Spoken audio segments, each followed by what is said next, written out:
2 கொரிந்தியர் 10ஆம் அதிகாரம் 3, 4, 5 வசனங்களை வாசிக்கலாம். 253வது பக்கத்தில் இருக்குது. எல்லாரும் சேர்ந்து வாசிக்க போகிறோம். 10ஆம் அதிகாரம் 3, 4, 5 வசனங்களை வாசிக்கலாம். நாங்கள் மாம்சத்தின்படி நடக்கிறவர்களாக இருந்தும் மாம்சத்தின்படி போர் செய்கிறவர்கள் அல்ல. எங்களுடைய போராயுதங்கள் மாம்சத்துக்கேற்றவைகளாயிராமல் அரண்களை நிர்மூலமாக்குகிறதற்கு தேவ பலமுள்ளவைகளாய் இருக்கிறது. அவைகளால் நாங்கள் தர்க்கங்களையும் தேவனை அறிகிற அறிவுக்கு விரோதமாய் எழும்புகிற எல்லா மேட்டிமையையும் நிர்மூலமாக்கி எந்த எண்ணத்தையும் கிறிஸ்துவுக்கு கீழ்ப்படிய சிறைப்படுத்துகிறவர்களாய் இருக்கிறோம். இந்த இடத்துல பவுல் சொல்கிறாரு கொரிந்தியருக்கு, நாங்கள் மாம்சத்தின்படி நடந்தாலும் எங்களுடைய யுத்தம் நாங்கள் மாம்சத்தின்படி என்ன பண்ணுறதில்ல, போர் செய்கிறவர்கள் அல்ல. மாம்சத்தின்படி போர் செஞ்சோம்னா அவங்க ஒரு வார்த்தை பேச நானும் ஒரு வார்த்தை பேசுவேன். அவங்க ஒரு லெட்டர் எழுதுனா நானும் ஒரு லெட்டர் போடுவேன். அவங்க ஒரு மெசேஜ் அனுப்பிச்சா நானும் ஒரு மெசேஜ் அனுப்புவேன். இதுதான் மாம்சத்தின்படி நடக்கிறது. கடந்த ராத்திரி வேளையில் ஒரு சகோதரியோடு பேசுகிறது. அவங்க சொன்னாங்க, ஒரு குடும்பத்தில் திடீர்னு கணவன் மனைவியிடையே ஒரு பெரிய பிரச்சனை வந்துருச்சு. காரணம் என்னென்னா, அவங்க நேராக பேசலை, எல்லாமே ஃபோன்லேயே சொல்கிறாங்க. இவங்க ஒன்று சொல்ல அவங்க ஒன்று சொல்ல, அவங்க ஒன்று சொல்ல இவங்க ஒன்று சொல்ல, இப்படியே சொல்லி சொல்லி சொல்லி சொல்லி இறுதியில் கணவனும் மனைவியுமாக பிரிந்து போய்விட்டாங்க. 2 பேரும் டைவர்ஸ் வாங்கிட்டாங்க. இப்போது நான் என்ன நினைக்கிறேன் அப்படின்னா, இதை போலவே நாமளும் நினைக்கணும், நம்ம வாழ்க்கையில் ஏன் இப்படி வருது அப்படின்னு சொல்லி. மாம்சத்தின்படி நாம் போர் செய்கிறவர்கள் கிடையவே கிடையாது. நம்ம ஆவிக்கேற்றபடி நம்ம போர் செய்யணும். நம்முடைய போராயுதங்கள் மாம்சத்துக்குரியவைகளாய் இல்லாமல் அரண்களை நிர்மூலமாக்குகிறதற்கு தேவ பலமுள்ளவைகளாய் இருக்கிறது. இப்போ பிசாசு என்ன பண்ணிட்டு இருக்கிறான், நம்முடைய மூளையில் நிறைய அரண்களை கட்டி கொண்டே இருக்கிறான். அதனால் அவைகளால் நம்ம என்ன பண்ணுறோம், 5ஆம் வசனம், நாங்கள் தர்க்கங்களையும் தேவனை அறிகிற அறிவுக்கு விரோதமாக எழும்புகிற எல்லா மேட்டிமையையும் நிர்மூலமாக்கி எந்த எண்ணத்தையும் கிறிஸ்துவுக்கு கீழ்ப்படிய சிறைப்படுத்துகிறவர்களாய் இருக்கிறோம். இந்த போராயுதத்தினாலே, மாம்சத்துக்குரிய போராயுதம் அல்ல, ஆவிக்கேற்ற போராயுதத்தினாலே நம்ம என்ன பண்ணுறோம் அப்படின்னா, தர்க்கங்களையும், ஒரு காரியத்தை குறித்து பேசும் பொழுது எதிராக அவங்க ஒரு வார்த்தை பேசுவாங்க, நாம் ஒரு வார்த்தை பேசுவோம். ஆனால் என்ன ஆகிடுதுன்னா, தர்க்கங்கள் அதிகமாக போய்கொண்டே இருக்கிறது. அதனால் தான் அதிகமான பேச்சு இருக்கிற இடத்துல பிரச்சனை நிறையா வரும். மிகுதியான வார்த்தைகளினாலே பாவம் இல்லாமல் போகாது அப்படின்னு சொல்லியிருக்குது. அப்போ நம்ம எந்த அளவுக்கு பேசிக்கிட்டே இருக்கிறோமோ அந்த அளவுக்கு நம்முடைய வாழ்க்கையில் போராட்டங்கள் அதிகமாக இருக்கிறது. நம்ம பேசக்கூடிய ஒருவர் அப்போ பேசாமல் இருக்கணுமா? பேசலாம். யார்கிட்ட? தேவனிடத்தில் மாத்திரம்தான் பேசலாம். நிறைய பேர் கேட்பாங்க, நீங்கள் ஏன் பேச மாட்டேன்றீங்க? முன்னாடி நல்லா பேசிக்கிட்டு இருந்தேன், ஆனால் இப்போ என்னுடைய பேச்செல்லாம் குறைச்சிட்டேன் நான். ஏன்னா நம்முடைய பேச்சு யாரோட இருக்கணும் தெரியுங்களா? தேவனோட மாத்திரம்தான் இருக்கணும். அங்கே தான் எந்த பிரச்சனையும் இருக்காது. ஏதாவது தவறாக சொன்னால் உடனே அவர் சுட்டி காட்டுவார், நீ இப்படி சொல்லாத அப்படின்னு வரும். ஆனால் நான் அதை விட்டுட்டு நான் மனுஷங்கக்கிட்ட போய் என் காரியத்தை நான் ஷேர் பண்ணேன்னா அவங்க என்ன பண்ணுவாங்கன்னா, அதுக்கு 7000 குறைகளை சொல்லுவாங்க, குற்றங்களை சொல்லுவாங்க, தடைகளை சொல்லுவாங்க. நம்ம மேற்கொண்டு முன்னேற முடியாதபடிக்கு நமக்கு ஒரு பலவீனத்தை ஏற்படுத்தி விடுறோம். இப்போ அருமையான தம்பிங்க ஊழியத்துக்கு ஒப்பு கொடுத்துருக்காங்க. இப்போ அந்த ஊழியத்திற்காக ஒப்பு கொடுத்துருக்கிறதான அந்த பிள்ளைகளுடைய வாழ்க்கையை நிறைய பேர் என்ன பண்ணலாம், கேள்வி கேட்கலாம். அப்போ அவங்களுக்கு வருமானத்துக்கு என்ன பண்ணுவாங்க? இப்படி ஒரு கேள்வி கேட்குறாங்கன்னு வச்சுங்க, நம்ம என்ன சொல்லுவோம்? தெரியலைங்க, என்னமோ வந்துட்டாங்க, இப்போ வந்துட்டான், ஆர்வத்தில் வந்துட்டாங்க, பின்னாடி கஷ்டப்படுறது யாருக்கு தெரிய போகுது அப்படின்னு ஒரு சிலர் சொல்லலாம். ஆனால் நீங்களும் நானும் அப்படி சொல்லவே கூடாது. ஏன்னா அவங்கள அழைச்சது கர்த்தர். அவங்க இந்த உலக அரசாங்கத்திற்காக வேலை செய்ய வரல. அவங்க எந்த அரசாங்கத்துக்கு கீழே வேலை செய்கிறாங்க தெரியுங்களா? பரலோக அரசாங்கத்துக்கு கீழே வேலை செய்கிறாங்க. இங்கே கஜானா காலி ஆகலாம், பணம் இல்லாமல் போகலாம், நமக்கு கொடுக்குற சம்பளத்தை குறைக்கலாம், உங்களுக்கு இன்க்ரிமெண்ட் குறைக்கலாம், உங்களுடைய பென்ஷனை குறைக்கலாம், எல்லாமே பண்ணலாம் இங்கே உலக அரசாங்கத்தில். ஆனால் பரலோக அரசாங்கத்தில் அவர் ஒன்ஸ் ஒரு கையெழுத்து போட்டுட்டாருன்னா அது இன்னும் இருக்க இருக்க இருக்க வளர்ந்து கொண்டே இருக்குமே ஒழிய அது ஒரு நாளும் குறைந்து போகவே போகாது. அதுதான் கிருபையின் மேலே கிருபை, கிருபையின் மேலே கிருபை, மகிமையின் மேலே மகிமை. நம்முடைய வாழ்க்கையில் இந்த நாட்களிலே ஆண்டவர் செய்ய போகிறார். இதை நம்ம விசுவாசிச்சா நம்ம பார்க்க போகிறோம். அடுத்தா பாருங்க, அவங்க என்ன பண்ணுறாங்க, தேவனை அறிகிற அறிவுக்கு விரோதமாய் எழும்புகிற எல்லா மேட்டிமையையும் நிர்மூலமாக்கி. மேட்டிமையான காரியங்கள் இதுக்குள்ளே வரும். நான் என் சொந்தத்தில், என் சம்பாத்தியத்தில், எங்கள் சொந்தக்காரங்க இருக்கிறாங்க, எனக்கு தெரிஞ்சவங்க இருக்கிறாங்க, அவங்கள பார்த்து நான் செஞ்சிடுவேன் அப்படின்னு சொல்லி அந்த மேட்டிமையான எண்ணமும் நமக்குள்ளே வரவே கூடாது. ஏன்னா நமக்கு உதவி செய்கிறவர், என்னுடைய உதவி பரத்திலிருந்து வருகிறதாக இருக்கிறது, ஜோதிகளின் பிதாவினிடத்திலிருந்து உருவாக்கப்பட்டு இறங்கி வருகிறதாக இருக்கிறது. அதனால் நான் ஒரு நாளும் மனுஷருடைய கைகளை நான் நோக்கி பார்க்க போவது கிடையாது. அப்படி ஒரு தீர்மானம் எடுக்கணும். இல்லைன்னா அது என்ன பண்ண தெரியுங்களா, எந்த எண்ணத்தையும் கிறிஸ்துவுக்கு கீழ்ப்படிய சிறைப்படுத்துகளாக இருக்கிறோம். நமக்குள்ள ஒரு எண்ணம் வரும், இப்படி தான் நிறைய பேர் போனாங்க, இப்போ என்னெல்லாம் பண்ணிக்கிட்டு இருக்கிறாங்க, நமக்கு கண்களுக்கு முன்பாக சிலர் எல்லாரையும் கொண்டாந்து காமிப்பான். இந்த எண்ணம் வந்து உக்காந்த உடனே நாம் என்ன பண்ணுவோம், அந்த எண்ணத்துக்கு பின்னாடியே போவோம். அவன் இன்னும் அதுவும் இதுவும் எதுமா சொல்லி நம்மளை இன்னும் குழப்பிக்கிட்டே இருப்பான். பிசாசுடைய பேர் திருடன், திருடவும் கொல்லவும் அழிக்கவும் வருகிறானே அன்றி வேறொன்றுக்கும் வருவதே இல்லை. அவன் நம்முடைய சிந்தையை அழிக்கும்படியாய், நம்முடைய சரீரத்தை அழிக்கும்படியாய், நம்முடைய குடும்பத்தை அழிக்கும்படியாய், நம்முடைய வியாபாரத்தை அழிக்கும்படியாய், நம்முடைய சந்ததியை அழிக்கும்படியாய், நம்முடைய பிள்ளைகளை அழிக்கும்படியாகவே அவன் வந்து கொண்டிருக்கிறான். ஆனால் இதை பார்த்து நம்ம ஆச்சரியப்பட தேவையே கிடையாது. உலகத்தில் இருக்கிறதான ஜனங்கள் தான் பயந்து இது என்ன நடக்குமோ எப்படி நடக்குமோன்னு பயப்படுவாங்க. ஆனால் உங்களுக்கும் எனக்கும் தேவையில்லாத ஒன்று பயம். இந்த பயம் இருந்துச்சுன்னா கர்த்தருடைய மகிமையை நம்மளால் வருகிறதான ஆண்டில் பார்க்க முடியாது. சூழ்நிலைகளை பார்த்துட்டு நீங்கள் வந்தீங்கன்னா நிச்சயமாக இடறி போயிடுவீங்க. சூழ்நிலைகளை பார்க்காம உங்களை அழைத்ததான கர்த்தரை மாத்திரம் நோக்கி பாருங்கள். அவரை நோக்கி பார்த்தவர்கள் ஒரு நாளும் வெட்கப்பட்டு போவது இல்லை. அவரை நோக்கி பார்த்துடைய முகங்கள் பிரகாசம் அடைந்தது. ஆனால் நம்முடைய முகம் இந்த வருஷத்தில் ஆரம்பத்தில் ஒரு வேளை பிரகாசமாக இருந்திருக்கலாம். இப்போ வர வர வர வர வர நம்முடைய முகம்லாம் அப்படியே தேஞ்சி கருகி காஞ்சி உருகி, எப்படா இதிலேருந்து வெளியே போவோமோ, எப்படா இந்த உலகத்துலேருந்து வெளியே போவோமோ அப்படின்னு சொல்லி நிறைய பேர் என்ன பண்ணுறாங்க, சொந்தமாக முயற்சி எடுத்து தற்கொலை பண்ணிக்கிறாங்க. ஆனால் கர்த்தர் நம்மளை அப்படிப்பட்டவர் தேவன் அல்ல. நம்மை அழைத்தவர் உண்மை உள்ளவர். அவரை நம்ம மரண பரியந்தம் நம்மை நடத்தவர் போதுமானவராக இருக்கிறார். ஆனால் தான் சங்கீதம் 23 சொல்கிறார், நம் மரண இருளின் பள்ளத்தாக்கிலே நடந்தாலும் பொல்லாப்புக்கு பயப்பட. காரணம் என்ன, தேவரீர் என்னோடு கூட இருக்கிறீர். அந்த தைரியம் நமக்கு வேணும். எங்கே போனாலும் எந்த பிரச்சனை நேரத்துலையுமே கர்த்தர் என்னோடு இருக்கிறார், நான் தனிமையானவன் அல்ல. பிசாசு என்ன பண்ணுவான், நம்மளை நீ ஒரு அனாதை, உன்னை யாரும் விசாரிக்கிறதுக்கு இல்லை, உன்னை யாரும் கேள்வி கேட்கறதுக்கு இல்லை, உன்னை அடித்து போட்டாலும் யாரும் கேட்க மாட்டாங்க அப்படின்னு நிறைய காரியங்களை நமக்குள்ளே கொண்டாந்து அந்த எண்ணத்தை கொண்டாந்து முதல்ல உள்ளே வைப்பான். அந்த எண்ணத்தை நம்ம உடனே பிடுங்கி எறியலைன்னா அது என்ன ஆகுனா அப்படியே டெவலப் ஆகி நம்மளை அப்படியே இன்னும் கொண்டு போய் குழியில் கொண்டு போய் தள்ளி விட்டுரும். இந்த உலகத்தில் ஒரு ஆசீர்வாதமான இடம்னு சொன்னால் எது தெரியுங்களா, சுடுகாடு தான். ஏன்னா நிறைய பேர் வசதி உள்ளவங்க, படித்தவங்க எல்லாமே எங்கே தான் போகிறாங்க, கடைசியாக சுடுகாட்டில் தான் இருக்கிறாங்க. அப்போ வசதியானவங்களை தேடிக்கிட்டு நம்ம எங்கேயெல்லாம் அலைய வேண்டிய தேவையில்லை. போய் சுடுகாட்டில் பார்த்தா போதும். அவங்களுடைய பேர் பிரஸ்தாபம், அவங்களுடைய சுடுகாடு, அவங்க கல்லறை, லைட்டு எல்லாம் பெருசு பெருசாக போட்டிருப்பாங்க. ஆனால் அவனுடைய உண்மையான மகிமையை அவன் இழந்து போயிட்டான். மண்ணுக்குள்ளே இருக்கிறதால அவனுக்கு எதுவுமே தெரியாது. ஆனால் இந்த உலகத்தில் ஆசீர்வாதமான ஒரு இடம் எதுன்னா அது சுடுகாடாக தான் இருக்குது. நம்மளை பார்த்து நீ சுடுகாடாக போயிடு அப்படின்வாங்க. நம்ம சொல்லணும், நான் ஆசீர்வாதமான இடத்துக்குள்ளே தான் போக போகிறேன், நான் சுடுகாடாக போகிறது கிடையாது. ஏன்னா தேவனை அறியாதவங்க அந்த சுடுகாட்டில் இருக்கிறாங்க.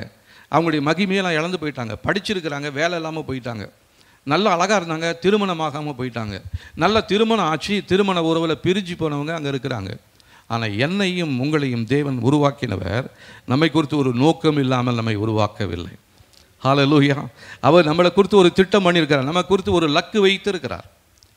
அந்த லக்கை நாம் அடையும்படியாக இந்த நாட்களில் தேவனுடைய மகிமைக்காக நீங்களும் நானும் ஜெபிக்க வேண்டியது மிகவும் மிகவும் அவசியமாக இருக்கிறது. பாருங்கள், அவன் எந்த எண்ணத்தையும் கிறிஸ்துவுக்கு கீழ்ப்படிய சிறைப்படுத்துகளாக இருக்கிறோம். அவன் எண்ணத்தை கொண்டு வருவான், அந்த எண்ணத்தை என்ன பண்ணணும்னா உடனே கிறிஸ்துவுக்கு கீழ்ப்படியும்படியாய் சிறைப்படுத்துகளாக இருக்கணும். அதை வச்சுக்கிட்டு நல்லா வளரு அப்படியா இந்த மாதிரியா சொல்கிறேன், இன்னும் சொல்லு அப்படின்னு சொல்லி நிறைய பேர் தனிமையாக உட்காந்துட்டு இருப்பாங்க பாருங்கள். அவங்களுக்கு என்ன பிரச்சனைனா, அவங்களுடைய சிந்தையில் பிசாசு அவங்களுக்கு கொடுக்குற அந்த யோசனை எண்ணம் இருக்குது பார்த்தீங்களா, அது ரொம்ப பெருசாக போயிட்டே இருக்கும்.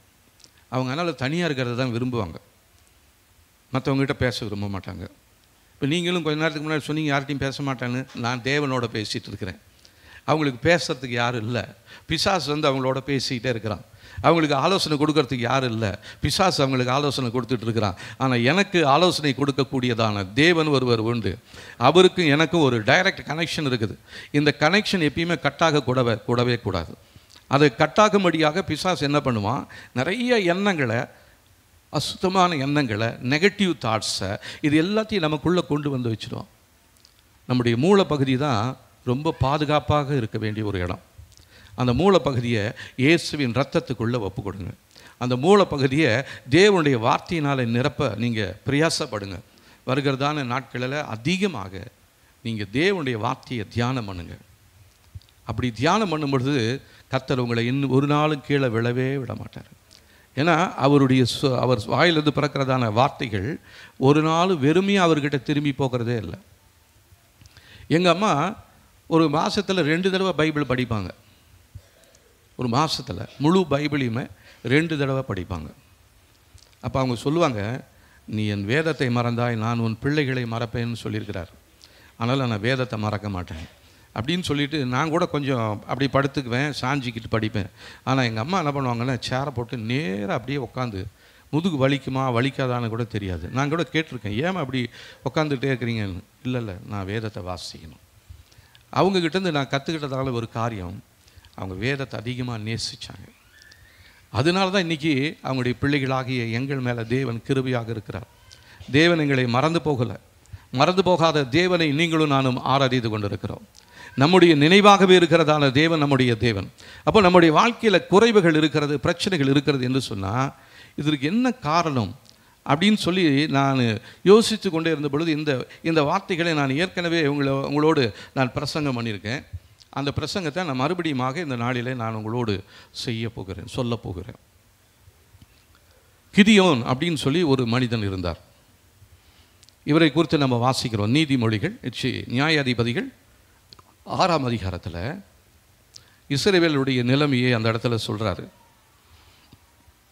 பின்னும் இஸ்ரவேல் புத்திரர், முதல் வசனம் பாருங்கள். பின்னும் இஸ்ரவேல் புத்திரர் கர்த்தர், 6ஆம் அதிகாரம் 1ஆம் வசனம், 308ஆம் பக்கத்தில் இருக்குது. பின்னும் இஸ்ரவேல் புத்திரர் கர்த்தரின் பார்வைக்கு பொல்லாப்பானதை செய்தார்கள். அப்பொழுது கர்த்தர் அவர்களை 7 வருஷம் மீதியானியரின் கையிலே ஒப்பு கொடுத்தார். அப்போ கர்த்தர் நம்முடைய சத்துருக்கள் கையிலே நம்ம ஒப்பு கொடுக்குறார், அல்லது நம்ம விரும்பாத காரியங்கள் நம்முடைய வாழ்க்கையில் இருக்கிறது என்று சொன்னால் நம்ம என்ன பண்ணிக்கிட்டு இருக்கிறோன்னா, கர்த்தருடைய பார்வைக்கு பொல்லாப்பானதை செய்து கொண்டிருக்கிறோம் என்று சொல்லி அர்த்தம். அதனால் நம்ம வாழ்க்கையில் ஏன் இப்படி நடக்குது, எதுக்காக இப்படி நடக்குது, என் குடும்பத்தில் மாத்திரம்தான் இப்படி நடக்கணுமா, என் பிள்ளைகளுக்கு மாத்திரம்தான் நடக்கணுமா, என் திருமண வாழ்க்கையில் மாத்திரம்தான் இப்படி நடக்கணுமா அப்படின்னு நீங்கள் கேள்வி கேட்டுட்டு இருக்கிறீங்கன்னா கொஞ்சம் உட்காந்து யோசித்து பாருங்கள். ஏன் நம்முடைய வாழ்க்கையில் என்ன போல. நான் எல்லாத்தையுமே ஒரு சிலர் சொல்கிறாங்க, எல்லாத்தையும் வெட்ட சொன்னீங்க வெட்டணும், ஒட்ட சொன்னீங்க ஒட்டணும், கட்ட சொன்னீங்க கட்டணும், எல்லாத்தையும் வெட்டணும் கட்டுறோம் குத்துறோம், ஆனால் ஒன்றுமே நடக்க மாட்டேனுது. உங்களை யார் சொன்னது நீங்கள் எல்லாத்தையும் வெட்டிட்டீங்கன்னு? அது நமக்குள்ளே வந்திருக்கிற ஒரு பெருமை, எல்லாத்தையும் வெட்டி போட்டாண்டு. அப்படி இல்லை, இன்னும் மறைந்திருக்கிற காரியங்கள் நிறைய இருக்குது. பொல்லாங்கான காரியங்கள் அதிகமாக இருக்கிறது. அது எல்லாத்தையும் கர்த்தரிடத்தில் காண்பிக்க சொல்லணும். ஆண்டவரே, என் வாழ்க்கையில் இப்படி இந்த வருஷம் முழுசும் நான் கஷ்டப்பட்டேன், இந்த வருஷ கடைசியில் வந்திருக்கிறேன், ஒரு 10 பைசா என் அக்கௌண்ட்டில் இல்லை ஆண்டவரே. அவர் சொல்வார், நான் உன்னோடு இருக்கிறேன்ல. தேவன் நம்முடைய அக்கௌண்ட்டாக இருக்கிறார், நம்முடைய பங்குதாரராக கர்த்தர் இருக்கும் பொழுது நம்ம ஒரு நாளும் நஷ்டமடைய போவதே கிடையாது.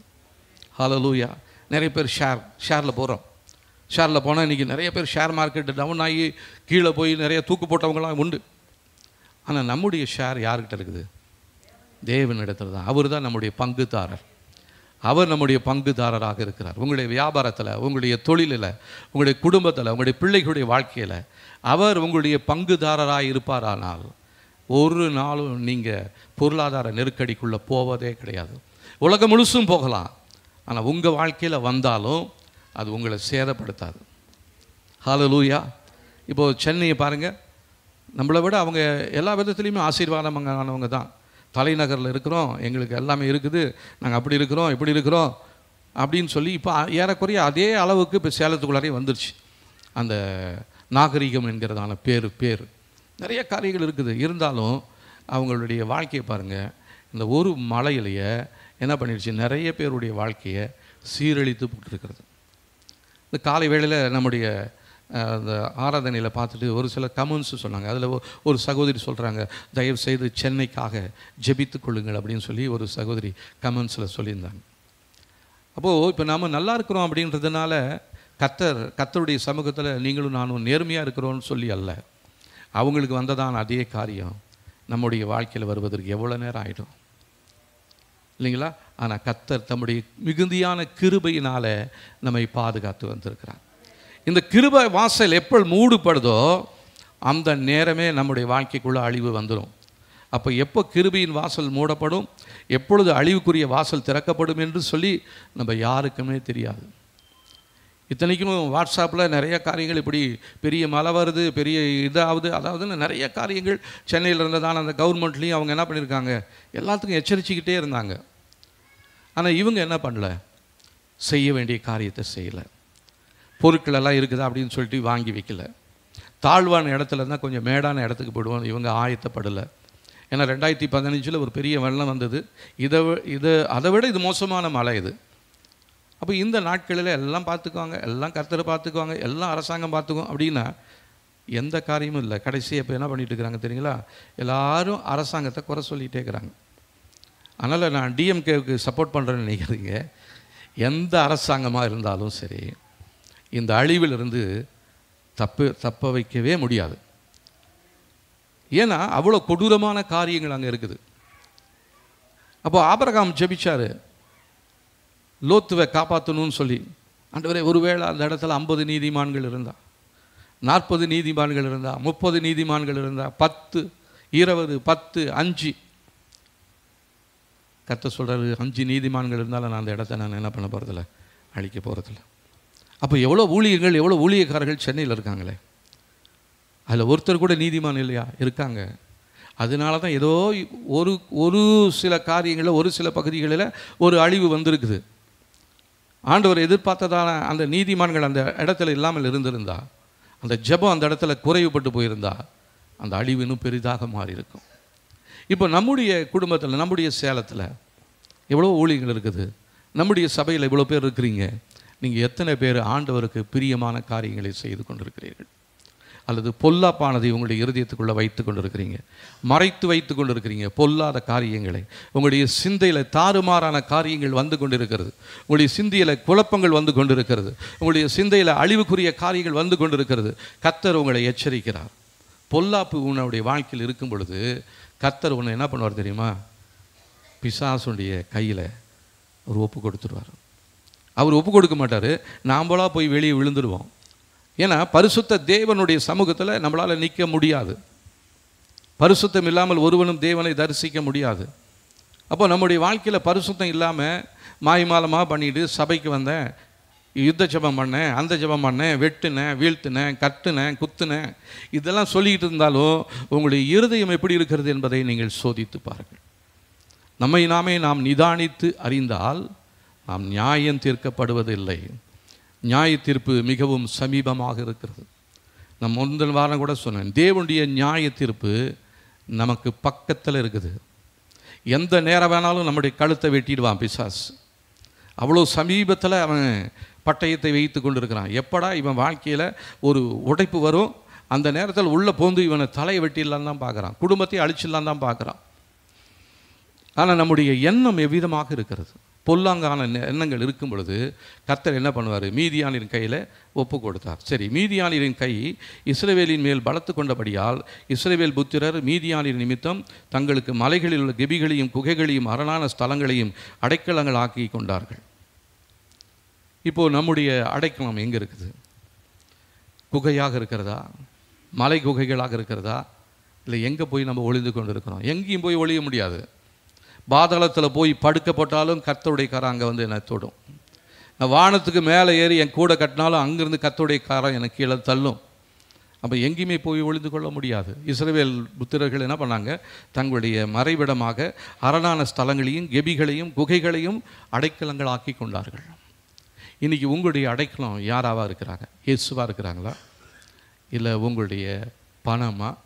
இல்லை உங்களுடைய குடும்பத்தினுடைய சூழ்நிலையா? நான் எப்படிப்பட்ட குடும்பத்தில் இருக்கிறேன்னு தெரியுமா? யார் அழிஞ்சாலும் என்ன அசைக்க முடியாது அப்படின்னு நம்முடைய வாழ்க்கையில் ஒரு எண்ணம் இருக்குதா? உங்களுடைய அடைக்கலம் யாராக இருக்கிறார்? யாருக்குள்ளே நீங்கள் மறைந்திருக்கிறீங்க? யார் உங்களுக்கு அடைக்கலமான இடமாக இருக்கிறது? இயேசுவாக இருக்கும் பொழுது நிச்சயமாகவே நாம் உயர்ந்த அடைக்கலத்தில் வைக்கப்படுவோம். கர்த்தரை நம்புகிறவன் உயர்ந்த அடைக்கலத்தில் வைக்கப்படுவான். ஹல்லேலூயா. அந்த உயர்ந்த அடைக்கலத்துக்குள்ளே நீங்களும் நானும் இந்த நாட்களில் இருக்கணும். சரி, அடுத்ததாக இஸ்ரவேலர் விதை விதைத்திருக்கும் பொழுது மீதியானியரும் அமலேக்கியரும் கிழக்கத்தி புத்திரரும் அவர்களுக்கு விரோதமாக எழும்பி வந்து அவளுக்கு எதிரே பாளையம் இறங்கி காசாவின் எல்லை மட்டும் நிலத்தின் விளைச்சல்களை கெடுத்து இஸ்ரவேலிலே ஆகாரத்தியாகிலும் ஆடு மாடுகள் கழுதியாகிலும் வைக்காதே போகிறார்கள். இப்போ மீதியானர் என்ன பண்ணுறாங்க? கும்பலாக வந்து இவங்க விளைச்சதை அவன் வந்து என்ன பண்ணிட்டு இருக்கிறான்? அறுவடை பண்ணி போயிட்டே இருக்கிறான். எல்லாம் பயிர் நல்லா விளையிறவர்களும் பார்த்துக்கிட்டே இருப்பான். விளைஞ்ச உடனே வந்து என்ன பண்ணிடுவான்? அவன் அறுத்துட்டு போயிடுவான். கடந்த நாட்களில் நான் சொந்தமாக எனக்கு ஊழியத்துக்கு அழைப்பு இருக்குதுன்னு தெரிஞ்சிருந்தாலும் எனக்கு ஊழியத்துக்கு வர பிடிக்கல. அதனால் நான் என்ன பண்ணேன்னா, நான் சொந்தமாக ஒரு பிஸ்னஸ் செய்யணும் அப்படின்னு சொல்லிட்டு தான் நான் ஒரு பிஸ்னஸ் பண்ணேன். அந்த பிஸ்னஸ் பண்ணாலும் அந்த வேலையெல்லாம் செஞ்சு முடிப்பேன். பணம் வரும், இதை கொடுத்துட்டு வாங்கலான்ற நேரத்தில் ஏதாவது ஒரு வேறு ஒரு இடத்துல ஏதாவது ஒரு பிரச்சனை வந்து அந்த வர பணத்தை விட அதிகமான பணம் செலவாயிடும். கடைசி கையில் ஒன்றுமே இருக்காது. ஆனால் கர்த்தருடைய வார்த்தையை நம்பி நான் என்னைக்கு ஊழியத்துக்கு வந்தனோ அந்த நிமிடத்திலிருந்து இந்த நிமிடம் வரையிலும் கர்த்தர் எனக்கு எல்லாவற்றிலும் போதுமானவராக இருக்கிறார். அதை தான் நான் அந்த 2 தம்பிங்களுக்கும் சொல்லுவேன். நீங்கள் ஆண்டவரை நம்பி வந்துடுங்க, கர்த்தர் உங்களை எல்லா காரியங்களிலும் உங்களை பாதுகாப்பாக வைக்க போகிறார். ஹல்லேலூயா. உங்களுடைய பாத்திரம் எப்பயுமே நிரம்பி வழியே போகிறது. தேவனை மாத்திரம் சார்ந்து வருவோம். நம்முடைய இருதயத்துக்குள்ளே பொல்லாங்கு இல்லாதபடிக்கு நம்மை பாதுகாத்து கொள்வோம். சரி, இப்படியெல்லாம் பண்ணிகிட்டு இருக்கும் பொழுது 7ஆம் வசனம், இஸ்ரவேல் புத்திரர் மீதியானியர் நிமித்தம் கர்த்தரை நோக்கி முறையிட்டார்கள். இப்போ தான் உங்களுக்கு கடைசியாக ஒரு அறிவு வருது. இவ்வளோ நேரம் நம்ம தேவனை தேடாமல் போயிட்டோம். என் குடும்பத்தில் இவ்வளோ கஷ்டம், இவ்வளோ போராட்டம். நான் சொந்தமாக முயற்சி எடுத்து பண்ணேன். போய் குகையில் தங்கி பார்த்தேன். அடைக்கலமான இடத்துக்கு போய் ஓடி போய் பார்த்தேன். எங்கேயுமே எந்த விதமான ஆதரவும் இல்லை. எனக்கு ஒரு நஷ்டத்துக்கு மேலே நஷ்டம், கஷ்டத்துக்கு மேலே கஷ்டம். என் கண்ணீரை துடைப்பதற்கு ஆள் இல்லை. இப்போ இவங்க செஞ்சாங்க, கர்த்தரை நோக்கி முறையிட ஆரம்பித்தார்கள். கர்த்தர் நம்முடைய கூக்குரலை கேட்டுட்டு அப்படியே காணாதவர் போல இருக்கிறது இல்லை. அவர் நம்முடைய சத்தத்தை கேட்கிறார். நீதிமான்களின் கூப்பிடுதலுக்கு அவருடைய செவிகள் எப்போதும் ஆயத்தமாய் திறந்திருக்கிறது. இந்த ஸ்தலத்திலே செய்யப்படுகிறதான ஜெபங்களுக்கு என்னுடைய செவிகள் திறந்திருக்கிறது, கண்கள் பார்த்து கொண்டிருக்கிறது என்று சொல்லி தேவன் சொல்கிறார். அப்போ இந்த நாளில் இந்த ஆலயத்துக்குள்ள நீங்கள் செய்ய போகிறதான ஒவ்வொரு ஜெபத்திற்கும் தேவனுடைய செவிகள் திறந்திருக்கிறது. கர்த்தர் உங்களை பார்த்து கொண்டிருக்கிறார். நம்ம பார்க்காத ஒரு கல்லையோ மண்ணையோ ஒரு விக்கிரகத்தையோ நீங்களும் நானும் ஆராதிக்கவில்லை. அவர் நம்மளோடு பேசுகிறதான தேவனாக இருக்கிறார். அவர்கிட்ட தான் நம்முடைய கூக்குரலை இப்போ சொல்ல வந்திருக்கிறோம், நம்முடைய குறைகளை சொல்ல வந்திருக்கிறோம். அதனால் அதுக்கு முன்னாடி நம்ம செய்ய வேண்டிய காரியங்களை நாம் என்ன பண்ணுறது அப்படின்னு சொல்லி இவங்கெல்லாம் இது பண்ணும்பொழுது கர்த்தர் என்ன பண்ணுறாரு? ஒரு தீர்க்கதரிசியை அவர்களிடத்தில் அனுப்பினார். அவன் அவர்களை நோக்கி, இஸ்ரவேலின் தேவனாகிய கர்த்தர் உரைக்கிறது என்னவென்றால், நான் உங்களை எகிப்திலிருந்து வரவும் அடிமைத்தன வீட்டிலிருந்து புறப்படவும் செய்து எகிப்தின் கையில் நின்று உங்களை ஒடுக்கின யாருடைய கையில் நின்றுக்கும் உங்களை ரட்சித்து அவளை உங்களுக்கு முன்பாக துரத்தி தேசத்தை உங்களுக்கு கொடுத்தேன். நான் உங்கள் தேவனாகிய கர்த்தர் என்றும் நீங்கள் குடியிருக்கும் அவர்கள் தேசத்தில் உள்ள எமோரியருடைய தேவர்களுக்கு பயப்படாதிருங்கள் என்றும் உங்களுக்கு சொன்னேன். நீங்களோ என் சொல்லை கேளாதே போனீர்கள் என்றார். இப்போ தீர்க்கதரிசி வந்து என்ன சொல்கிறாரு? உங்களை எகிப்திலேருந்து வெளியே கொண்டு வந்ததை உங்களை பாலும் தேனும் ஓடுகிறதான கானான் தேசத்துக்குள்ளே கொண்டு போகணுன்னு தான். உங்களை இப்படி வனாந்தரத்தில் அலைய வைக்கிறதுக்காக அல்ல, உங்களுடைய குறைவுகளையே நீங்கள் செத்து போகணுன்றதுக்காக அல்ல. குறைவுகளுக்கு மத்தியில் இருக்கிறதான உங்களுடைய குறைவுகளை நிறைவாக்கி ஆசீர்வாதமான சந்ததியை அவங்கள மாற்றணும் தான் கர்த்தர் தெரிந்து கொண்டிருக்கிறார். ஆனால் நீங்கள் என்ன பண்ணிட்டீங்க? நீங்கள் தேவனை ஆக்கிய கர்த்தரை விட்டுட்டீங்க. உபயோகம் இல்லாத கல்லையும் மண்ணையோ வணங்காமல் இருந்தாலும் நீங்களும் நானும் தேவன் அல்லாத தேவன் அற்றதான காரியங்களுக்குள்ள நம்முடைய எண்ணமும் சிந்தையும் இன்றைக்கு ஓடிக்கொண்டே இருக்கிறது. அப்போ இப்படி இருக்கும் பொழுது அங்கே ஒருத்தர் இருக்கிறாரு.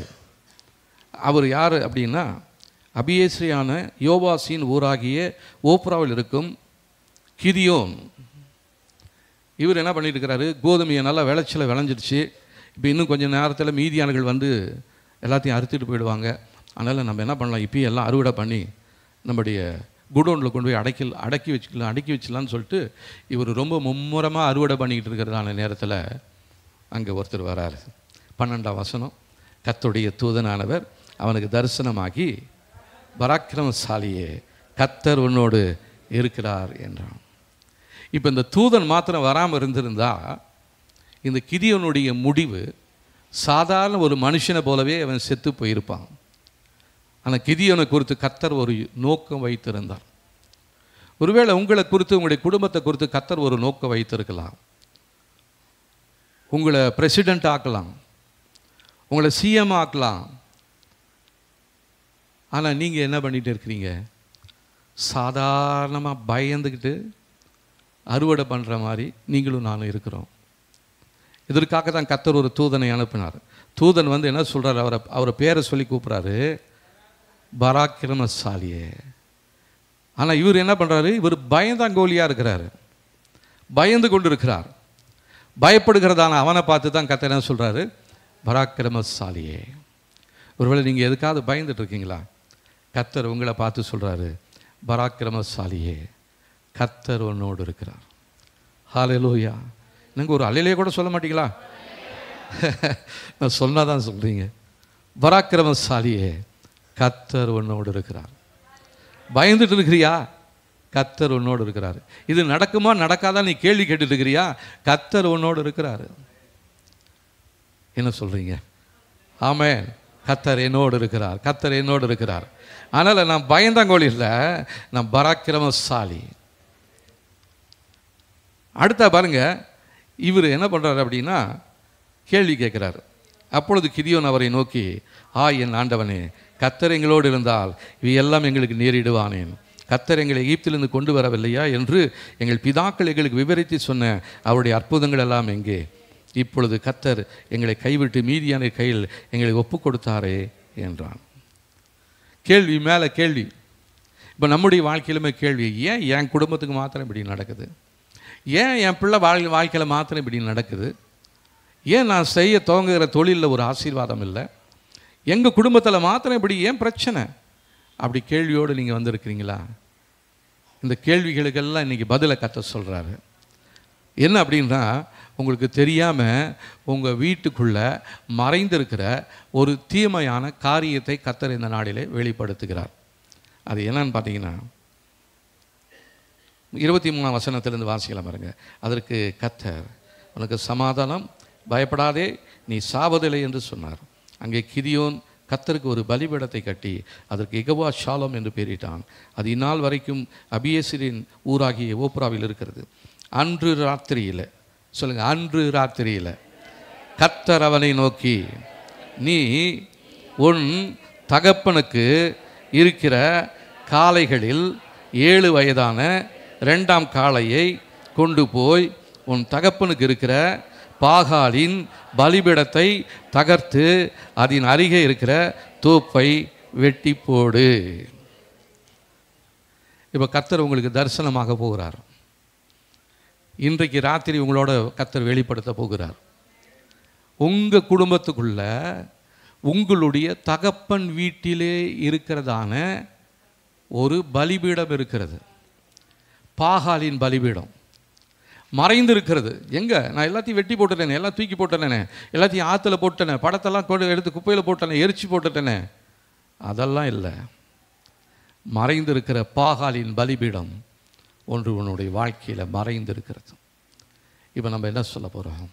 நம்ம எப்படி ஜெபிக்கணும்? ஆண்டவரே, என் குடும்பத்துக்குள்ள மறைந்திருக்கிற பாகாலின் பலிபீடம் எதுவாக இருந்தாலும் அதை நான் வெட்டி போடுவதற்கு ஆயத்தமாக இருக்கிறேன் என்று சொல்லி நம்ம சொல்லணுங்க. 26ஆம் வசனம் பாருங்க. இந்த கற்பாறை உச்சியிலே பாங்கான ஒரு இடத்தில் உன் தேவனாகிய கர்த்தருக்கு ஒரு பலிபீடத்தை கட்டி அந்த 2ஆம் காலை கொண்டு வந்து அதை நீ வெட்டி போட்ட தோப்பினுடைய கட்டை விறகுகளின் மேல் சர்வாங்க தகனமாக பலியிட கடவாய் என்றார். அப்பொழுது கிதியோன் தன் வேலையாட்களில் 10 பேரை சேர்த்து கர்த்தர் தனக்கு சொன்னபடியே செய்தான். அவன் தன் தகப்பன் குடும்பத்தாருக்கும் அந்த ஊர் மனுஷருக்கும் பயப்பட்டபடியினால் அதை பகலிலே செய்யாமல் இரவிலே செய்தான். கர்த்தர் இவனை பார்த்து பராக்கிரமசாலின்னு சொல்லிட்டாரு. ஆனால் இவனுக்குள்ள ஒரு பயம் ஒன்று இருக்குது, தேவையில்லாத பயம். நான் உடைக்கிறப்போ எங்கள் அப்பா வந்துட்டாருன்னா அவர் எவ்வளோ காலமாக அவர் இதை ஆராய்ச்சிக்கிட்டு இருக்கிறாரு, எவ்வளோ பலி செலுத்தியிருக்கிறோம், நாங்கள் குடும்பமாக வந்து இதில் பங்கு கொண்டிருக்கிறோம், இது மேலே செலுத்தின பலியெல்லாம் நான் சாப்பிட்ருக்கிறேன். இப்போ என் தகப்பன் வந்து ஏன்டா அதை வெட்டுனேன்னு சொல்லி என்னை கேட்டால் என்ன பண்ணுறது? யாரையாவது காமிக்கலான்னா அந்த தூதனும் மறைஞ்சு போயிட்டார், சொல்லிட்டு போயிட்டார். அவர் பாட்டுக்கு வந்தார், சொல்லிட்டு போயிட்டார், பராக்கிரமசாலியே கர்த்தர் உன்னோடு இருக்கிறான்னு சொல்லிட்டு போயிட்டார். ஆனால் கர்த்தர் என்னோடு இருக்கிறாரான்னு எனக்கு எந்த விதமான ஒரு அறிகுறியும் இல்லையே அப்படின்னு நீங்கள் நினைக்கலாம். கர்த்தர் உங்களோடு தான் இருக்கிறார். ஹல்லேலூயா. அவர் உங்களோடு இருக்கிறத உங்களால் உணர முடியல. ஏன்னா இது ஆவியின் மண்டலத்தில் நடக்கிறதான ஒரு காரியம். சாதாரண கண்களினால் நம்மளை இதை பார்க்க முடியாது. இதை பார்க்கணுன்னா உங்களுடைய கண்ணு மாறணும், உங்களுடைய கண்ணு திறக்கப்படணும். கண் திறக்கப்படலைன்னா நீங்களும் நானும் பிழையாம் போலவே நீங்களும் நானும் போவோம். அவன் சொல்கிறான், கண் திறக்கப்பட்டவன் சொல்லுகிறதாவது. கண் திறந்த உடனே அவனுக்கு இஸ்ரவேல் புத்திரரை பார்த்தா அதுக்கு முன்னாடி அவன் நான் சபிச்சு இவங்க சாபமாயிடுவாங்கன்ற யோசனையில் தான் வந்தான். ஆனால் கண்ணு திறந்த உடனே அவன் சொல்கிறான், தேவனே இவனை ஆசீர்வதிக்கணும்னு ஒரு திட்டம் வச்சுட்டாருப்பா, என்னால் இவனை சபிக்கவே முடியாது. கூப்பிட்டதான அந்த பாலாக்கு வந்து கோபத்தோடு கூப்பிட்றாரு. அப்போ இவர் எதற்காக போனார்? அங்கே கொடுக்கப்பட்டதான பொருளுக்காகவும் பொண்ணுக்காகவும் போயிருக்கிறாரு. ஆனால் இவருக்குள்ள ஒரு ஒரு ஒரு வல்லமை, இவர் யாரை சபித்தாலும் எல்லாம் சாபமாக போயிடுவாங்க. அந்த அதிகாரத்தை கொடுத்ததான தேவனை மறந்துட்டார் பிழையாம். வேகமாக போகிறாரு இஸ்ரவேல் ஜனங்களை சபிக்கலான்னு சொல்லி. ஆண்டவர் சொல்கிறாரு, நான் ஆசீர்வதிக்கும்படியாய் தெரிந்து கொண்டதான இந்த ஜனத்தை உன்னால் சபிக்க முடியாதப்பா. உடனே அவர் மனம் மாறி அந்த ராஜா கிட்ட போய், நான் உனக்கு ஒரு தந்திரமான ஒரு வேலை சொல்லணும். இந்த ஜனங்களை என்னால் சபிக்க முடியாது. இவங்க சாபத்துக்குரியவர்கள் அல்ல, இவங்க ஆசீர்வாதத்திற்கென்று பிரத்யேகமாக அழைக்கப்பட்டவர்கள். கர்த்தர் அவங்களோடு இருக்கிறாரு. ஆனால் அவங்களுக்கு தெரியல, இஸ்ரவேல் ஜனங்களுக்கு தெரியல. இந்த தீர்க்கதரிசி பிழையாமுக்கு தெரியுது. எப்போ தெரியுது? கண் திறக்கப்பட்ட பின்பு அவனுக்கு தெரியுது. இப்போ நமக்கு எதிராக உருவாக்கப்பட்டிருக்கிறதான, நமக்கு எதிராக கிரியை செய்கிறதான அந்த பலிபீடத்தை பார்க்கணுன்னா நம்முடைய கண்களை கர்த்தர் இந்த நாளிலே திறக்கும்படியாக நீங்களும் நானும் ஜெபிக்க வேண்டியவர்களாக இருக்கிறோம். இல்லைன்னா இப்படியே தான், இந்த வருஷம் இல்லை, இன்னும் 30 வருஷம் ஆனாலும் சரி, இப்படியே தான் நம்ம வாழ்க்கையில் எந்த விதமான முன்னேற்றமும் இல்லாமல், எந்த விதமான ஆசீர்வாதமும் இல்லாமல், இப்படியே ஒரே பண நெருக்கடியில், ஒரே கஷ்டத்தில், ஒரு மன அழுத்தத்தில் நீங்களும் நானும் இருக்கிறோம்.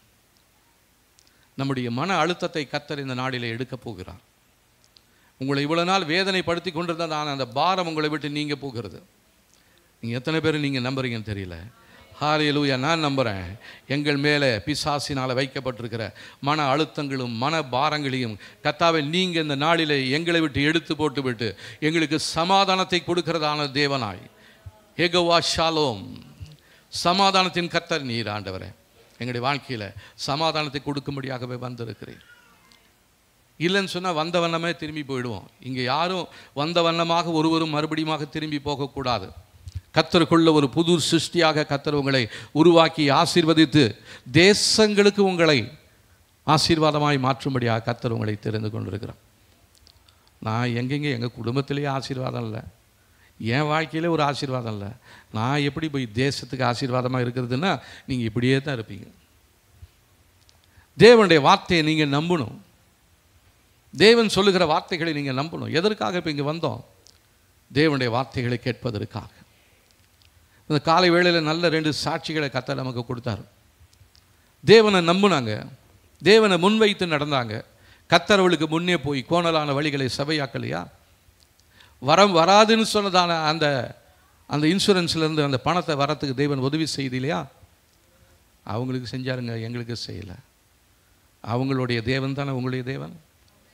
அவங்க ஆராதிக்கிறதான அதே ஆண்டவர் தானே நீங்களும் ஆராதிக்கிறீங்க. அவங்க கேட்ட அதே வார்த்தை தானே நீங்களும் கேட்டிருக்கிறீங்க. அப்புறம் ஏன் உங்களுக்கு உள்ள ஒரு சோர்வு, ஏன் ஒரு பயம்? அப்போது நம்ம என்ன பண்ணணும்னா, வீறு கொண்டு எழுக போகிறோம். நம்ம பிசாசோடு யுத்தம் செய்ய போகிறோம். நம்முடைய தகப்பன் வீட்டிலே மறைக்கப்பட்டிருக்கிற பாகாலின் பலிபீடத்தை இடித்து தள்ள போகிறோம். அந்த பலிபீடம் இருக்கிறவர்களும் உனக்கு பிரச்சனை தான். அந்த பலிபீடம் இருக்கிறவர்களும் உன்னுடைய விளைச்சல் எந்த விதமான ஆசீர்வாதமும் இருக்காது. அந்த பலிபீடம் இருக்கிறவர்களும் உன்னை துரத்தி ஓட துரத்திக்கிட்டே இருப்பான். துரத்தினாலும் என்னுடைய ஜீவன் இம்மட்டுமாக பார்த்துருக்கிறது, காப்பாற்றப்பட்டிருக்கிறது. நம்ம சொல்லுவோம், நான் நிற்பதும் நிர்மூலமாக இருப்பதும் கர்த்தாவே உங்களுடைய சுத்த கிருபை ஆண்டவர். இல்லைங்களா? எத்தனையோ பேர் இந்த ஓட்டத்தில் நம்மளோட ஓட துவங்கினாங்க. இன்றைக்கி அவங்கள பார்த்தா அவங்க எங்கே இருக்கிறாங்கன்னே தெரியல, விலகி போயிட்டாங்க. ஆனால் கர்த்தர் நம்மளை நேசிச்சதினால, நம்முடைய முழு இருதயத்தில் அவரை பார்த்து கொண்டிருக்கிறதுனால, வைத்து பார்க்கிறதுனால கர்த்தர் உங்களை இம்மட்டுமாக நடத்தி கொண்டு வருகிறார். இப்போது இந்த இருக்கிறதான ஏதோ இந்த 1% 2% விசுவாசத்திலேயே நமக்கு இவ்வளோ ஆசீர்வாதத்தை கர்த்தர் கொடுத்தாருன்னா, 100க்கு 100 நம்ம அவரை நம்பணும்னு வச்சிங்க, நம்ம சாதாரணமாக இங்கே இருக்க போகிறது கிடையாது. நம்ம மேலே பறக்க போகிறோம். ஹல்லேலூயா. கீழே இருக்கிறதான நம்மளை உயர எடுத்து நிறுத்த போகிறார். இதுதான் தேவனுடைய திட்டம் வருகிறதான வருஷத்தில். ஆனால் இன்றைக்கி உயர இருக்கிறவங்கெல்லாம் கீழே விழ போகிறாங்க. கீழே இருந்து பார்த்துட்டு இருக்கிறீங்கள, வேடிக்கை பார்த்துட்டு உங்களை ஆண்டவர் உயர்த்த போகிறார். ஹல்லேலூயா. ஆமாம், இதை அறியாமல் தான் நீங்களும் நானும் கீழே உட்காந்துக்கிட்டே இருக்கிறோம். ஒரு விவசாயி அவனுடைய தோட்டத்தில், அவனுடைய மரத்தில் சில முட்டைகள் இருந்துச்சு. ஒரு பறவை கூடு கட்டி முட்டை வச்சுருந்துச்சு. இவன் என்ன பண்ணால் அந்த முட்டையை எடுத்துகிட்டு தன்னுடைய கோழி அவயம் காக்கிறதுக்கு இருக்குது, அதோடு வச்சு இதையும் பொறிக்க வைக்கலான்னு சொல்லி அந்த முட்டையை எடுத்துகிட்டு வச்சான். முட்டை பொறிச்சிச்சு. பார்த்தா சின்ன கொஞ்சம் பெரிய கோழி குஞ்சு மாதிரி தெரியுது, கொஞ்சம் வித்தியாசமாக இருக்குது. சரி பார்க்கலாம் என்ன தான் பண்ணுது, இதை வளரட்டும் அப்படின்னு வளர விட்டால் அது கொஞ்ச நாள் பார்த்தா அது ஒரு கழுகு முட்டையாக இருக்குது. கோழி குஞ்சோட கழுகும் இப்போ என்ன பண்ணிகிட்டு இருக்குது, சாப்பிட்டுக்கிட்டே இருக்குது. இப்போ நம்மள மாதிரி தான் ஆராதனையில் சில கழுகுகளும் இருக்குது, சில கோழி குஞ்சுங்களும் இருக்குது. ஆனால் கோழி குஞ்சை கர்த்தர் கழுகாக மாற்றுவார். சரி, இந்த கழுகு அப்படியே கீழே பார்த்துக்கிட்டே இருக்குது, கொஞ்ச நாள் பொறுக்கிட்டே இருக்குது. திடீர்னு ஒரு நாள் மேலே ஒரு கழுகு ஒன்று கோழி குஞ்சுகளை தூக்கலான்ட்டு வருது. அப்போ தான் இது பார்க்குது, என்ன நம்ம மாதிரியே ஒரு உருவம் இருக்குது, நம்மள மாதிரியே நீட்ட ரெக்கையெல்லாம் இருக்குது, நாமளும் அது மாதிரி பறக்கலாமா அப்படின்னு நினச்சிட்டு இந்த கழுகு கொஞ்ச நாள் இந்த விவசாயி வீட்லேயே இருந்துட்டு அதுக்கப்புறம் ஒரு நாள் தன்னுடைய ரெக்கையை அடித்து அப்படியே எழும்பிச்சு பாருங்கள், இதுவும் மேலே போயிடுச்சு. கீழே இருந்ததான கோழி குஞ்சோடு இருந்ததான கழுகு இப்போ மேலே போயிடுச்சு, கழுகாக போயிடுச்சு. அது இனிமேல் இங்கே போடக்கூடாதால இந்த தீனியெல்லாம் தின்ன தேவையில்லை. அது மேலே இருந்து பார்த்தாவே அதோடைய இறையை எவ்வளோ தூரத்துலேருந்தும் அது பார்த்து அதை போய் அதை எடுத்துக்கிட்டு வந்துடும், ஃப்ரெஷ்ஷாக சாப்பிடும். இந்த விவசாயி வீட்டில் இருந்தால் பழைய தானியமும் அவன் வீட்டில் இருக்கிற பழைய சோறும் அதையும் தான் போட்டுக்கிட்டு இருக்கிறான். நான் பழைய சோறுலாம் தின்றதுக்காக நான் கர்த்தர் என்னை உருவாக்கலை, எனக்கு ஃப்ரெஷ் பிளட் எனக்கு கொடுக்க போகிறார். என் தேவன் அவருடைய ரத்தத்தையே நமக்கு கொடுத்துருக்கிறார், அவருடைய சரீரத்தை நமக்கு கொடுத்துருக்கிறார். அதுதான் எனக்கு இனிமேல் உணவு. ஹல்லேலூயா. அதை எடுக்கும்படியாய், அதை நினைக்கும்படியாதான் இந்த நாளில் வந்திருக்கிறோம். ஆனால் இன்றைக்கி நம்மளை முன்னேற முடியாதபடிக்கு நம்முடைய வாழ்க்கையில் தடைகளை ஏற்படுத்தி வைத்து கொண்டிருப்பது நம்முடைய தகப்பன் வீட்டில் இருக்கிறதான பாகாலின் பலிபீடமாக இருக்கிறது. அப்போ அதை பார்க்க போகிற ஆண்டவர், அதை காட்டுங்க, அதை உடைக்க போகிறேன் ஆண்டவரை. நான் பயந்து ராத்திரி வேலையில் செய்ய போகிறது கிடையாது, பகல்லையே நான் துணிந்து நான் செய்ய போகிறேன். நிறைய பேருடைய வாழ்க்கையில் பார்த்தீங்கன்னா, இங்கே கோயிலுக்கு வரும்பொழுது வீராவேசமாக நான் இப்படி பண்ணுறேங்க அப்படிலாம் சொல்லுவாங்க. ஆனால் யாராவது ஒருத்தர் ஒரு அந்நிய மதத்தில் ஒருத்தர் வரான்னு வச்சுங்க, அவங்கக்கிட்ட போய் இயேசுவை பற்றி சொல்கிறதுக்கு நமக்கு அப்படியே கொஞ்சம் ஒரு மாதிரி நெருக்கம் வந்துடும், நெருடல் வந்துடும். சொன்னால் அவங்க ஏற்றுக்குவாங்களாம். ஏற்றுக்கலைனாலும் பரவாயில்ல, நம்மளை திருப்பி அடிச்சிடுவாங்களா, ஒரு பயம் வந்துடுது. அப்படிப்பட்ட பயமானவர்கள் நமக்கு தேவையில்லை. கர்த்தருக்கு இந்த நாட்களிலே போராளிகள் தான் தேவனுக்கு தேவைப்படுகிறார்கள். தேவனுக்காக போராடி இழந்து போனதான எல்லா நன்மைகளையும் நம்ம மாத்திரம் பெற்றுக்கொள்வதில்லை, நம்முடைய குடும்பத்தாருக்கு, சபை மக்களுக்கு, தேசத்திற்கு ஆசீர்வாதங்களை கொடுக்கும்படியாகவே கர்த்தர் உங்களையும் என்னையும் தெரிந்து கொண்டிருக்கிறார். ஹல்லேலூயா. நாம் எல்லாருமே யுத்த வீரர்களாக இருக்கிறோம். ஒரு யுத்த சேனையாக கர்த்தர் இந்த நாட்களில் நம்மை மாற்றிக்கொண்டிருக்கிறார். அது நம்முடைய வாழ்க்கையில் செயல்பட வேண்டும் என்று சொன்னார். உங்களுக்கும் எனக்கும் தெரியாமல் நம்முடைய எல்லைகளிலே, பிள்ளைகளுக்குள்ளாக, சொத்துக்களுக்குள்ளாக, நிலங்களுக்குள்ளாக மறைந்திருக்கிற பாகாலின் பலிபீடங்கள் இயேசுவின் நாமத்தினாலே உடைக்கப்படும்படியாக நாம் சொல்லி ஜெபிக்க வேண்டியது மிக மிக மிகவும் அவசியமாக இருக்கிறது. அந்த பலிபீடத்தின் மேலே எப்பயுமே பரலோக அக்கினி எரிந்து கொண்டே இருக்க வேண்டும். நேற்று தினத்தில் நான் சொன்னது போல, பலிபீடத்தின் மேலே அக்கினி ஒரு நாள் என்ன பண்ணக்கூடாது, குறையக்கூடாது. அந்த அக்கினி அதிகமாக வேணும்னா நீங்களும் நானும் அதிகமாக ஜெபிக்க வேண்டியவர்களாக இருக்கிறோம். நம்முடைய ஜெப வாழ்க்கை விதமாக இருக்கிறது. போன வாரத்தில் இருந்ததை விட இந்த வாரம் இன்னும் அதிகமாக இருக்கணும். இந்த வருஷத்தை இருந்ததை விட இன்னும் வர வருஷத்தில் இன்னும் அதிகமாக இருக்கணும். அப்போ தான் நம்மளால் மேலே எழும்பி அவருக்காக சாட்சியாக உயர பறந்து அவருடைய நாமத்தை சொல்ல முடியுமே ஒழிய, இல்லைன்னா நம்ம இன்னும் கீழே போயிட்டே இருப்போம். இன்றைக்கி நிறைய பேர் வரல, நிறைய பேரை காணோம். அவங்களுடைய இருதயத்துக்குள்ள ஒரு விதமான பயம் வந்துடுச்சு. அவங்களுடைய சரீரத்தில் இருக்கிற பலவீனத்தை குறித்து ஒரு பயம் வரலாம். அவங்க வாழ்க்கையில் இருக்கிற ஒரு குறைவை நினைத்து ஒரு பயப்படலாம். நடக்காத ஒரு காரியத்தை, நடக்க போகிற ஒரு காரியத்தை நடக்காதது மாதிரி பிசாசு பிக்சர் காட்டிக்கிட்டே இருப்பான். அதை பார்க்க பார்க்க நமக்குள்ள கோபமும் ஆத்திரமும் தான் வந்துக்கிட்டே இருக்கும். என்ன ஆண்டவரை, இவ்வளோ தூரம் ஜெபம் பண்ண நடக்கவே இல்லை. பக்கத்து வீட்டில் இருக்கிறவங்களாம் நல்லா இருக்கிறாங்க, விக்கிரகத்தை கும்பிடுறவங்களாம் நல்லா இருக்கிறாங்க, அவங்க குடும்பம்லாம் நல்லா இருக்குது, அவங்க பிள்ளைங்களாம் நல்லா இருக்கிறாங்க.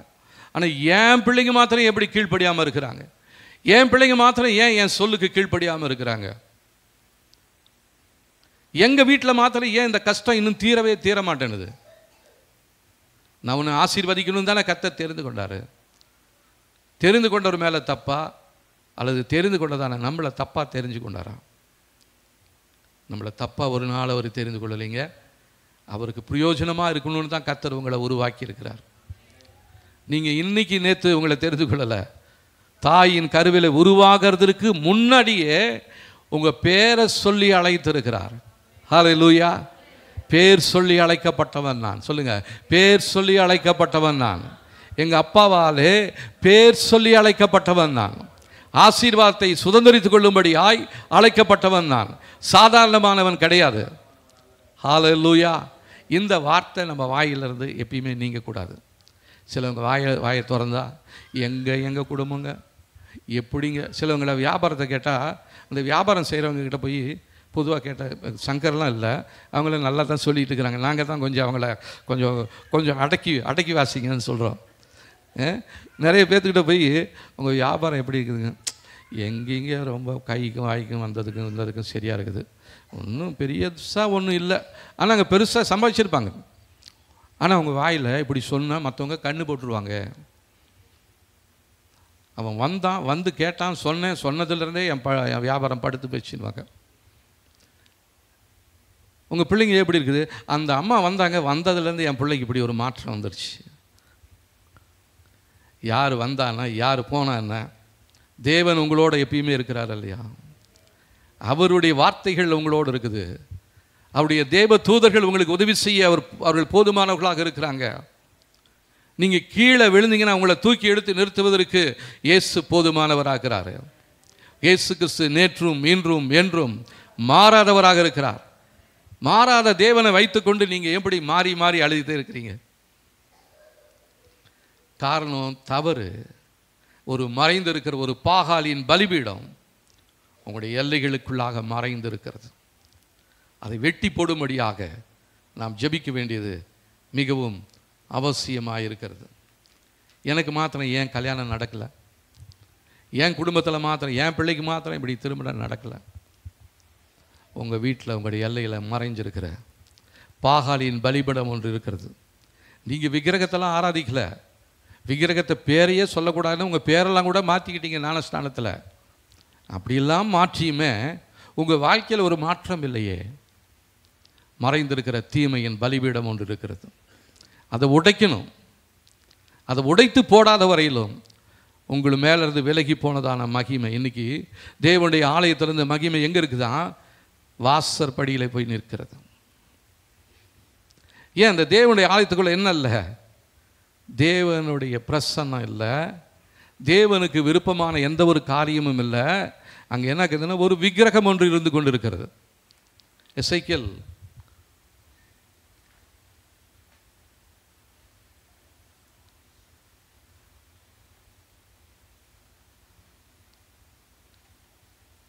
எட்டாம் அதிகாரம்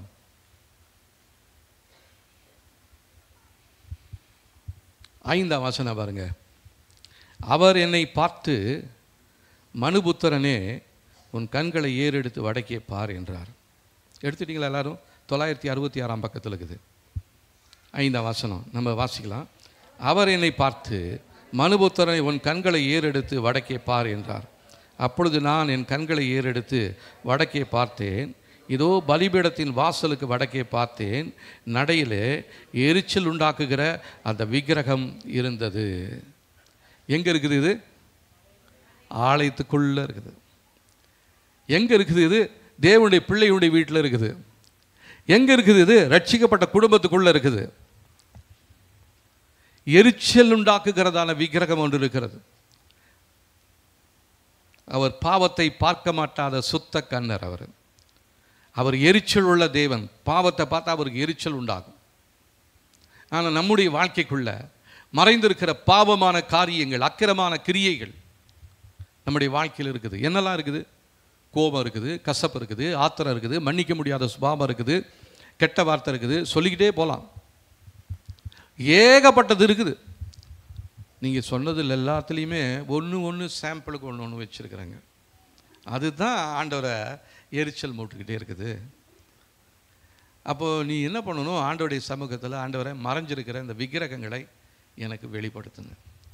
என் வாழ்க்கையில் நான் ரொம்ப எல்லாத்தையும், ஒரு சகோதரி ஒருத்தர் அந்த நாட்டில் ஃபோன் பண்ணாங்க. அவங்க குடும்பத்துக்குள்ளே இப்போ ஆண்டவர் வந்து ஒரு ஃப்ரெஷ் அனாயிண்டிங்கை கொடுத்துட்டாரு. ஒரு புதிய அபிஷேகத்தை பெற்றுக்கொண்ட அந்த சகோதரி மிகவும் சந்தோஷமாக ஃபோன் பண்ணாங்க. அப்போ நான் சொன்னேன், உங்களுக்குள்ளே இப்படிலாம் இருக்குது, உங்கள் வாழ்க்கையில் இப்படிலாம் இருக்குது. அவங்க பக்கத்தில் இருக்கும்பொழுது என்னால் சொல்ல முடியல, அதனால் அவங்க தூரமாக போனவொடனே சொன்னேன், உங்கள் வாழ்க்கையில் இப்படிலாம் இருக்குது. அப்படியா? என் வாழ்க்கையில் அப்படிலாம் இல்லையே, இருக்குது, மறைஞ்சிருக்குது. அதுக்காக ஜெபம் பண்ணுங்க, கர்த்தர் உங்களை புதுசாக மாற்ற போகிறாருன்னு சொல்லி. அதே போலவே அவங்க போன இடத்துல கர்த்தர் அவங்களோட இடைப்பட்டார். சில காரியங்களை ஆண்டவர் வெளிப்படுத்தினாராம். அதில் நான் சொன்ன 2-3 காரியங்கள் அவங்களுடைய வாழ்க்கையில் இருந்துச்சாம். அப்போ அவங்க சொல்கிறாங்க, இது வரையிலும் எனக்குள்ள இந்த மறைஞ்சிருந்ததான தீமையான காரியத்தை என்னால் பார்க்க முடியல, ஆனால் கர்த்தர் என்னோட தெளிவாக வெளிப்படுத்தினார். நான் அதை வெளிப்படுத்தி நான் ஜெபித்தேன். கர்த்தர் இன்னைக்கு என்னை குடும்பமாக அபிஷேகித்திருக்கிறார், சந்தோஷத்தோடு இருக்கிறேன் அப்படின்னு சொல்லி அவங்க சந்தோஷமாக ஃபோன் பண்ணாங்க. அப்போ கர்த்தர் உங்களுக்குள்ள மறைஞ்சிருக்கிற தீமையான காரியங்களை கர்த்தர் வெளிப்படுத்தும்படியாக நீங்கள் என்ன பண்ணணும்? ஜெபிக்கணும், கேட்கணும். அதை வெளிப்படுத்துங்க ஆண்டவரே. மறைப்பொருளெல்லாம் கர்த்தருக்குரியது இல்லைங்களா? அதனால் கர்த்தருக்குரியது கர்த்தரை பார்த்துக்கிட்டோன்னு இல்லை, எனக்குள்ளே மறைஞ்சிருக்கிற தீமையான காரியங்கள் எது, அதை எனக்கு வெளிப்படுத்துங்க ஆண்டவரே. ஓப்பன் ஹார்ட்டாக அவர்கிட்ட போய் நில்லுங்க, நிச்சயமாக அவர் உங்களுக்கு வெளிப்படுத்துவார். நம்ம என்ன பண்ணிடுறோம் அப்படின்னா, மனுஷங்களுக்கு முன்பாக நம்ம என்ன பண்ணிடுறோம்? ஏமாற்றி மறைச்சி இருக்கிறோம். இதை போலவே தேவனையும் நம்ம பார்க்குறோம். மனுஷனுக்கு கொடுக்குற ஒரு பயம் கூட தேவனுக்கு இன்றைக்கி இல்லாமல் போயிடுச்சு. அவர் எங்கேயோ இருக்கிறாருங்க, அவர் எங்கே பார்க்க போகிறார்? ஆலயத்துக்கு போனால் அவரை பார்க்கலாம். அப்படியா? கர்த்தர் எங்கேயும் எவ்விடத்திலும் இருக்கிறார். நீங்கள் வேலை செய்கிற இடத்துல இருக்கிறார், நீங்கள் படிக்கிற இடத்துல இருக்கிறார், நீங்கள் தூங்குகிற இடத்துல இருக்கிறார், நீங்கள் குளிக்கிற இடத்துல இருக்கிறார். எல்லா இடத்துலையும் கர்த்தர் உங்களை பார்த்துக்கிட்டே இருக்கிறாரு. இப்போ இன்றைக்கி பாருங்கள், அந்த சிசிடிவி கேமரா எல்லா இடத்துலையும் வச்சுட்டாங்க. ரோட்டில் எங்கே ஆக்சிடெண்ட் ஆனாலும் அதை பார்த்து இந்த வண்டி தான் அவன் இடிச்சிட்டு வேகமாக போயிடுவான் தெரியலன்னு. ஆனால் கொஞ்ச நாள் கழித்து அவனுக்கு ஒரு ஃபோன் வரும், உன் வண்டி இப்படி இடித்து இந்த மனுஷனை சாகடிச்சுட்டா நீ வா அப்படின்னு வருவான் கோர்ட்லேருந்து. இப்போ இன்றைக்கி மனுஷனுடைய கண்டுபிடிப்பை இவ்வளோ அட்வான்ஸில் இருந்துச்சுன்னா, தேவன் இரவும் பகலும் நம்ம கண்ணோக்கமாக இருக்கிறார். ஹல்லேலூயா. நம்ம தூங்குகிற நேரத்தில் அவர் பார்த்துக்கிட்டே இருக்கிறார். யாரும் தீமை செய்யாதபடிக்கு இஸ்ரவேலை காக்கிறவர் உறங்குவதும் இல்லை, தூங்குகிறதும் இல்லை. அவ்வளோ கண்கொத்தி பாம்பாக நம்மளை பார்த்துக்கிட்டே இருக்கிறாரு. அவருடைய பார்வையிலேருந்து நம்ம எங்கே போய் தப்பித்து போட போகிறோம்? அப்போ அவருக்கு என்ன தெரியுங்க, நான் இந்த பொய்யை சொல்லி என் ஓனர்கிட்ட தப்பிச்சு வந்துட்டேன், அந்த பாதுகாவலராக இருக்கிற அந்த கார்டுகிட்ட சொல்லி தப்பிச்சு வந்துட்டேன், சபைக்கு வந்து நான் பாவாரிக்கெல்லாம் பண்ணி தப்பிச்சு வந்துட்டேன், நான் எத்தனையோ தடவை இந்த தேவனுடைய சமூகத்துக்கு வந்து நான் என் மனசுக்குள்ளே இருக்கிறத மறைச்சி வச்சுக்கிட்டு நான் ரொம்ப பரிசுத்தமாக இருக்கிற மாதிரி நான் ஜெபம் பண்ணியிருக்கிறேன், கர்த்தர் என் ஜெபத்தை கேட்டு எனக்கு பதில் கொடுத்துருக்கிறாரு, என் குடும்பம் நல்லா இருக்குது அப்படின்னு நீங்கள் நினைக்கலாம். ஆனால் கர்த்தர் சொல்கிறாரு, மனுஷன் அவன் முகத்தை தான் பார்ப்பான், நானும் உன்னுடைய இருதயத்தை பார்க்கிறேன். அதுக்கு தகுந்தபடி தான் உன் குடும்பத்தில் ஆசீர்வாதத்தை நான் கொடுக்குறேன், அதுக்கு தகுந்தபடி தான் உன் எல்லையில் ஆசீர்வாதம் இருக்குது, அது தகுந்த மாதிரி தான் உன் எல்லையில் பாதுகாப்பு இருக்குது. நீ எங்கேயும் தப்பித்து ஓட முடியாது. ஆகவே உனக்குள்ள, உன் குடும்பத்துக்குள்ள, உன் எல்லைகளுக்குள்ள மறைந்திருக்கிற பாகாலின் பலிபீடம் எந்த இடத்துல இருக்கிறது என்று எனக்கு தெரியும். நம்ம சொல்கிறோம், நானே தேவனுடைய ஆலயத்துக்குள்ளார தான் இருக்குது. இவ்வளவும் எரிச்சல் உண்டாக்குகிற விக்கிரகம் ஆலயத்துக்குள்ளார தான் இருக்குது. அது எனக்கு எரிச்சலை உண்டாக்குகிறது. நான் உனக்கு நன்மை செய்யணும்னு தான் வரேன், ஆனால் உனக்குள்ளே இருக்கிற விக்கிரகத்தை பார்த்தோன்னே எனக்கு ஒரு எரிச்சல் உண்டாயிடுது. ஆனால் உன்னை ஆசீர்வதிக்கணும்னு வந்ததான தேவனாகிய கர்த்தர் உன்னை ஆசீர்வதிக்க, உன்னை சபிக்கிறதுக்கு அவருக்கு ஒரு நேரம் ரொம்ப நேரம் ஆகாது. அது இருக்குது நியாய தீர்ப்பு நாளில். அந்த நாளில் யாருமே தப்பிக்க முடியாது. இப்போ கர்த்தர் கிருபையுள்ளவராக இருக்கிறதுனால உங்கள் மேலே இருக்கிற அந்த காரியத்தை பார்த்துட்டு எனக்கு எரிச்சல், ஆனால் நான் என்ன பண்ணிட்டேன் தெரியுமா, அப்படியே கடந்து போயிடுறேன். அவர் நமக்குள்ளே இருந்தாருன்னா, தங்கி இருந்தாருன்னா எவ்வளோ பெரிய ஆசீர்வாதம். இப்போ அவர் கடந்து போய் கொண்டு இருக்கும் பொழுதே நமக்குள்ளே இவ்வளோ சந்தோஷம் சமாதானம் இருக்குது. அவர் நிலையாக நமக்குள்ளே வந்து தங்கிட்டாருன்னா நம்முடைய சந்தோஷமும் சமாதானமும் யாராலையும் எடுக்க முடியாதுங்க, உலகத்தாலையும் கொடுக்க முடியாத ஒரு சந்தோஷத்தையும் சமாதானத்தையும் கர்த்தர் நமக்குள்ளாக வைத்திருக்கிறார். ஹல்லேலூயா. அப்போ இந்த சந்தோஷமும் சமாதானமும் உங்களுடைய வாழ்க்கையில் வரணும். உங்களுடைய தகப்பன் வீட்டு வழியாக கிரியை செய்கிறதான பொல்லாத காரியங்கள் உங்களை விட்டு உங்களுடைய ஆசீர்வாதங்களை விழுங்கி போட்டிருக்கிறதான அந்த தீமையின் ஆவியை பார்த்து இப்போ நம்ம சொல்லணும். யோபுடைய புஸ்தகம்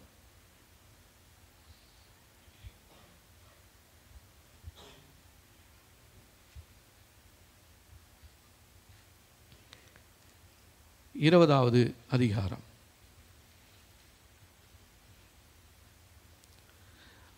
15ஆம் வசனம் 650வது பக்கத்தில் இருக்கிறது. எல்லாம் சேர்ந்து வாசிக்கலாமா? அவன் விழுங்கின ஆஸ்தியை கக்குவான், தேவன் அதை அவன் வயிற்றிலிருந்து வெளியே தள்ளி விடுவார். இப்போ நம்முடைய எல்லைகளுக்குள்ளாக இருந்து கொண்டு நமக்கு சேர வேண்டிய சந்தோஷத்தை சமாதானத்தை பிசாசு என்ன பண்ணிட்டான்? விழுங்கி போட்டுட்டான். இப்போ கர்த்தர் என்ன செய்கிறாருன்னா, தேவன் அதை அவன் வயிற்றிலிருந்து வெளியே தள்ளி விடுவார். ஹல்லேலூயா. அப்போ நீங்களும் நானும் ஜெபிக்கணும். எனக்கு சொந்தமான என்னுடைய ஆசீர்வாதத்தை, என்னுடைய சரீர சுகத்தை விழுங்கி வைத்திருக்கிற பொல்லாத ஆவியே, நீ எந்த இடத்துல இருந்தாலும் உன்னால் திருடி செல்லப்பட்டதான என்னுடைய ஆஸ்தியை, என்னுடைய சுகத்தை, என்னுடைய குடும்பத்தின் நல்ல நிலைமையை நீ வெளியே உன் வயிற்றிலிருந்து வெளியே கத்த தள்ளுவாராக. ஹல்லேலூயா. நம்ம இணைந்து ஜெபிக்கலாமா? கர்த்தாவே, இந்த நாளிலே எங்களுக்குரிய காரியங்களை, எங்களுக்குரிய ஆசீர்வாதங்களை பிசாசு எந்த இடத்துல விழுங்கி வைத்திருந்தாலும் அதை அவனுடைய வயிற்றிலிருந்து நீர் வெளியே தள்ளுவீராக, வெளியே வருவதாக சொல்லுங்க. வெளியே வருவதாக. சும்மா இருக்காதீங்க. அதற்காக நம்ம வரல. இப்போ ஆண்டவரை, எனக்காக தேவன் நியமித்திருக்கிற நன்மைகளை, ஆசீர்வாதங்களை விழுங்கி வைத்திருக்கிற பொல்லாத ஆவியே, இயேசுவின் நாமத்தினாலே உன்னுடைய வயிற்று பகுதியிலிருந்து இயேசுவின் நாமத்திலே வெளியே கக்குவாயாக. எனக்கு சேர வேண்டிய நன்மைகளை நீ கக்குவாயாக. எனக்குரிய காரியத்தை திருடி வைத்திருக்கிறதான பொல்லாத அசுத்த ஆவியே, என்னுடைய சுகத்தை திருடி வைத்திருக்கிற பொல்லாத தீமை, என் வல்லமையே, என் குடும்பத்தின் சமாதானத்தை கெடுக்கிற பொல்லாத ஆவியே, எனக்குள்ளாக கலக்கத்தை குழப்பத்தை கொடுத்து கொண்டிருக்கிற பொல்லாத ஆவியே, இயேசுவின் நாமத்தினாலே வெளியே வெளியே வெளியே தள்ளுவாயாக, கக்குவாயாக. உன்னுடைய வயிற்று பகுதியிலிருந்து நீ விழுங்கிட்ட அதை இப்போ வயிற்றிலிருந்து வெளியே தள்ள என் தேவன் போதுமானவராக இருக்கிறார். இயேசுவே, நீங்க இந்த நாளில் எனக்குரிய சொத்தை, எனக்குரிய சந்தோஷத்தை, எனக்குரிய சமாதானத்தை, எனக்குரிய சுகத்தை விழுங்கி வைத்திருக்கிறதான பொல்லாத ஆவியின் வயிற்றிலிருந்து நீர் வெளியே தள்ளுவீராக, வெளியே தள்ளுவீராக. சொல்லுங்க சொல்லுங்க, ஜெபம் பண்ணுங்க. ஹல்லேலூயா. நம்ம சொல்ற நேரத்தில் ஆவியின் மண்டலத்தில் ஒரு காரியம் நடக்கிறது. எனக்காக தேவன் நியமித்திருக்கிறதான நன்மைகளை விழுங்கி வைத்திருக்கிற பொல்லாத ஆவியே, என் பிள்ளையினுடைய திருமண காரியத்தை தடை செய்து வைத்திருக்கிற பொல்லாத ஆவியே, இயேசுவின் நாமத்தினாலே நீ வெளியே வெளியே கக்குவாயாக. என் பிள்ளையினுடைய திருமணத்தை முழுங்கி வைத்திருக்கிற பொல்லாத ஆவியே, நீ வெளியே வெளியே கக்குவாயாக. என்னுடைய நன்மைகளை திருடி வைத்திருக்கிற முழுங்கி வைத்திருக்கிற பொல்லாத தீமை செய்கிற வல்லமையே, இயேசுவின் நாமத்தினாலே உன்னுடைய வயிற்று பகுதியிலிருந்து கர்த்தர் இப்பொழுது வெளியே தள்ளுவாராக. ஏசப்பா, நீங்க இந்த காரியத்தை செய்யுங்க ஆண்டவரே, நீங்க இந்த காரியத்தை செய்யுங்க. இந்த யுத்தம் உம்முடையது ஆண்டவரே. என்னுடைய சொந்தமான, எனக்கு சொந்தமான, எனக்கு கிடைக்க வேண்டிய எல்லா நன்மைகளையும் ஆசீர்வாதங்களையும் பிசாசு விழுங்கி வைத்திருக்கிறான் ஆண்டவரே. அது இப்பொழுது இயேசுவின் நாமத்தினாலே வெளியே வருவதாக. ஆமென், ஆமென், ஹல்லேலூயா. நம்ம பண்ண ஜெபத்தின்படி கர்த்தர் இந்த ஜெபத்தை நீங்கள் விடாமல் நீங்கள் சொல்லிக்கிட்டே ஜெபம் பண்ணிக்கிட்டே இருங்க. உங்களுடைய ஆசீர்வாதம் வந்து சேர்ற வரையிலுமே நீங்கள் இந்த ஜெபத்தை சொல்லிக்கிட்டே இருக்கணும். எனக்கென்று என் தேவன் நியமித்திருக்கிறதான எல்லா நன்மையும் விழுங்கி வைத்திருக்கிற பொல்லாத ஆவியே, உன் வயிற்றிலிருந்து அதை கக்குவாயாக, உன் வயிற்று பகுதியிலிருந்து அதை கக்குவாயாக. ஹல்லேலூயா. ஆமாம், நம்முடைய தகப்பன் வீட்டில் இருக்கிறதான சக்திகள் நம்மை தீய வழிகளிலே நடத்தி கொண்டு வருகிறதாக இருக்கிறது. ஆதியாகம புஸ்தகம்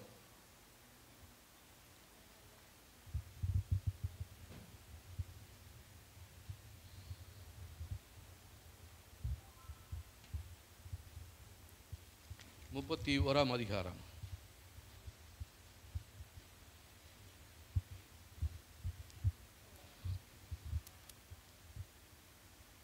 14, 15, 16 வசனங்களை வாசிக்கலாம்.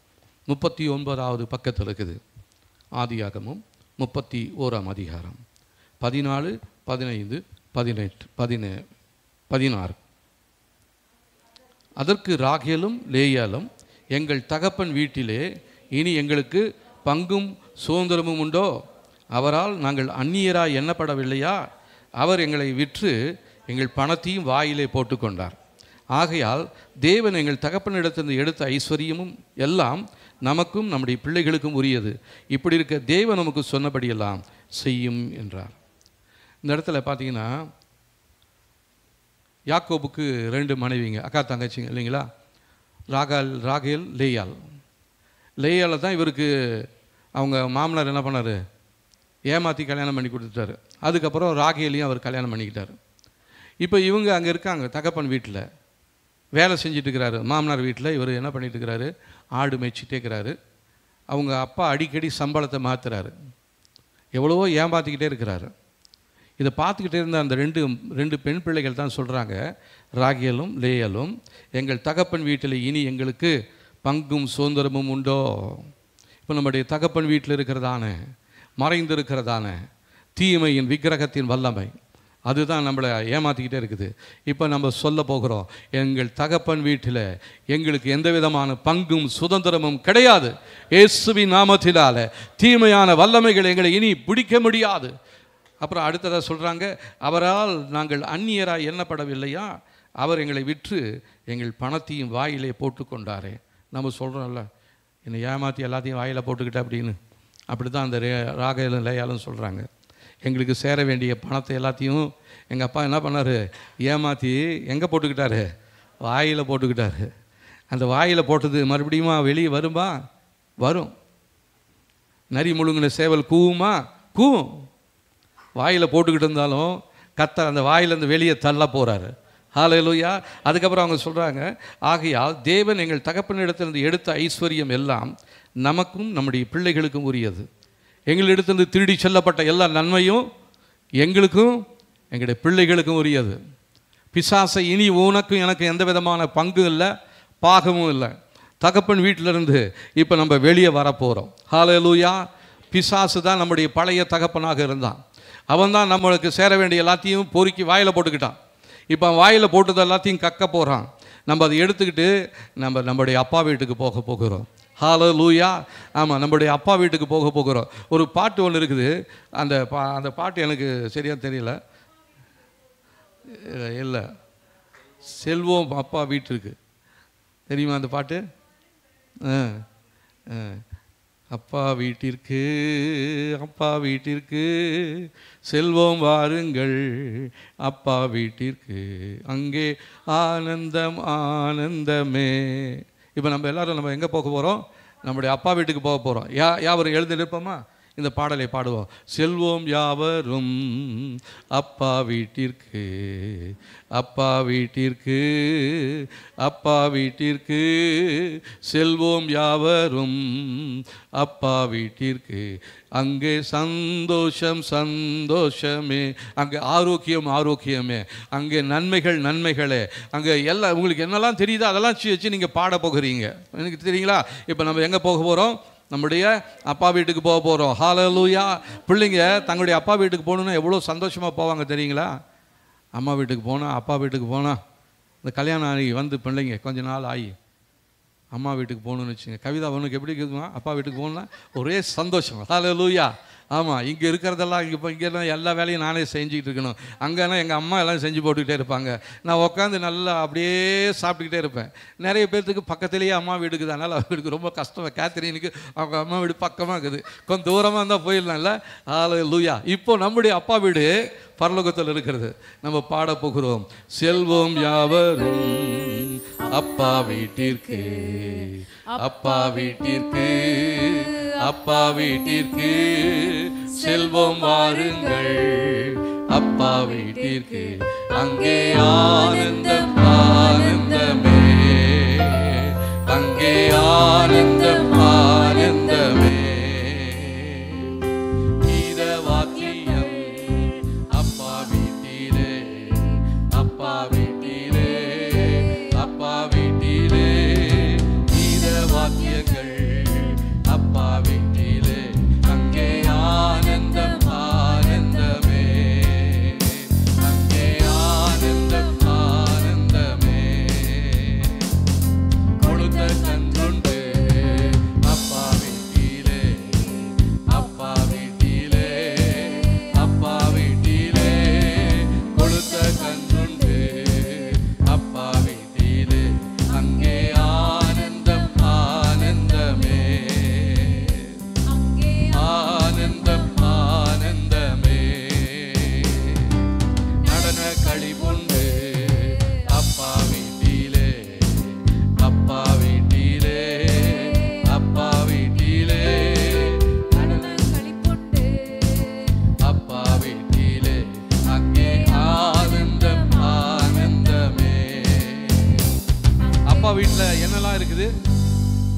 சந்தோஷம் இருக்குது. கொளுத்த கன்று மக வந்துட்டாலேன்னு பிடிச்சி கோழி வளர்த்துருப்பாங்க, போட்டு கோழி வெட்டி உங்களுக்கு குழம்பு வச்சுருப்பாங்க இல்லைங்களா? இங்கே கொளுத்த கன்று இருக்கிறது. அடுத்ததாக அப்பா வீட்டில் என்ன இருக்குது? நடன கழிப்பு இருக்குது. ஒரே சந்தோஷம் தான், ஒரே சமாதானம் தான், துக்கம் கிடையாது, அங்கே துயரம் கிடையாது. நம்ம இப்போ எல்லாரும் அப்பா வீட்டுக்கு போகிறோம். நம்ம இந்த பாடலை மறுபடியும் பாட போகிறோம். செல்வம் வாருங்கள் அப்பா வீட்டிற்கு, அப்பா வீட்டிற்கு, அப்பா வீட்டிற்கு செல்வம் வாருங்கள், அப்பா வீட்டிற்கு அங்கே ஆனந்தம் ஆனந்தமே, அங்கே ஆனந்தம் ஆனந்தமே. கீத வாக்கியங்கள் அப்பா வீட்டிலே, அப்பா வீட்டிலே,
தேவன் நம்மை எதற்காக உருவாக்கினார் அப்படின்னு சொன்னால், ஏசாயா 43 அதிகாரம் 7ஆம் வசனம், தம்முடைய மகிமைக்கென்றே நம்மை உருவாக்கி படைத்து சிருஷ்டித்து இருக்கிறார். நான் என் மகிமைக்கென்று சிருஷ்டித்து உருவாக்கி படைத்த நாமம் தரிக்கப்பட்ட யாவரையும் கொண்டு வா என்பேன். கர்த்தர் தம்முடைய மகிமைக்கென்றே நம்மை உருவாக்கி சிருஷ்டித்து உருவாக்கி படைத்திருக்கிறார். இப்போ அவருடைய சமூகத்துக்கு அவர் கூப்பிட்றார், நீ என்கிட்ட வந்துரு. நீ இதுவெல்லாம் தனித்து போராடிக்கிட்டே இருந்த, நீ தனித்து கண்ணீர் விட்டு அழுதுகிட்டே இருந்த, நீ அழுது கொண்டு இருக்க வேண்டிய அவசியம் இல்லை. நீ தனிமையானவன் அல்ல, நீ என்கிட்ட வந்துரு. நீ ஏன் போய் மீதியானிற்கு பயந்து அந்த இஸ்ரவேல் ஜனங்கள் குகைகளிலும் வனாந்தரங்களிலும் போய் ஒதுங்கி கொண்டது போல நீ ஏன் உன்னுடைய பிரச்சனையை நினைத்து நீயே தனியாக புலம்பிக்கிட்டே இருக்கிற? உனக்கென்று ஒரு மறைவிடம் உண்டு, உன்னதமானவருடைய மறைவு உண்டு, சர்வ வல்லவருடைய நிழல் உண்டு உனக்கு.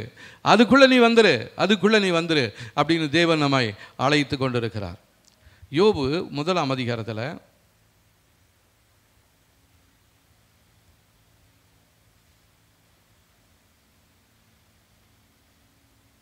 யோவான்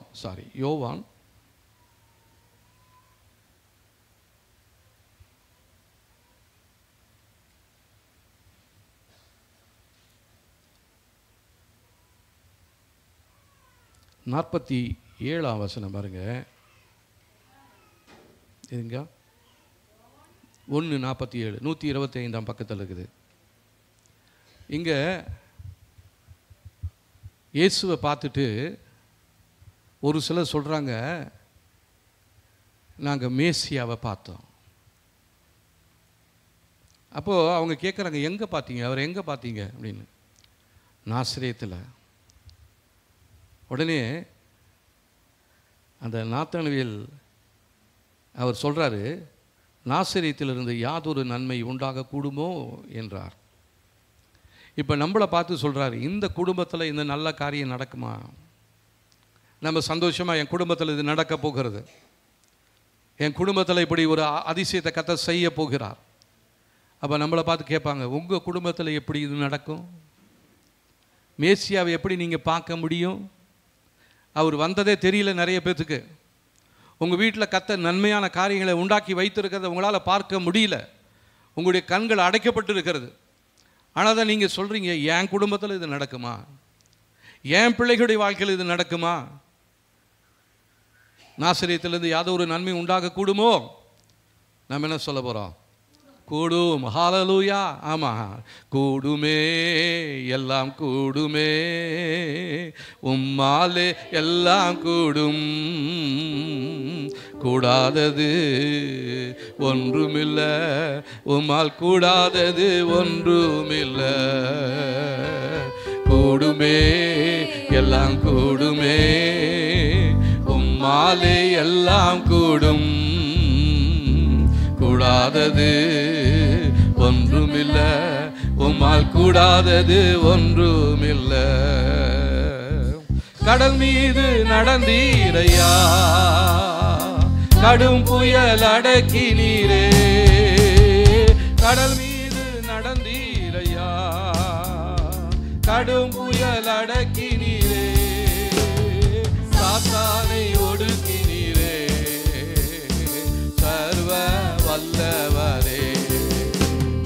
சாத்தானை ஒடுக்கி நீரே, சர்வ வல்லவரே. கூடுமே, எல்லாம் கூடுமே, உம்மாலே எல்லாம் கூடும், கூடாதது ஒன்றுமில்லை, உம்மால் கூடாதது ஒன்றுமில்லை. கூடுமே, எல்லாம் கூடுமே, உம்மாலே எல்லாம் கூடும், கூடாதது ஒன்றுமில்லை, உம்மால் கூடாதது ஒன்றுமில்லை. உம் நாமம் சொன்னால் போது பேய்கள் ஓடுதையா. உம் நாமம் சொன்னால் போதும் பேய்கள் ஓடுதையா. உம் பெயரால் கை நீட்டினார்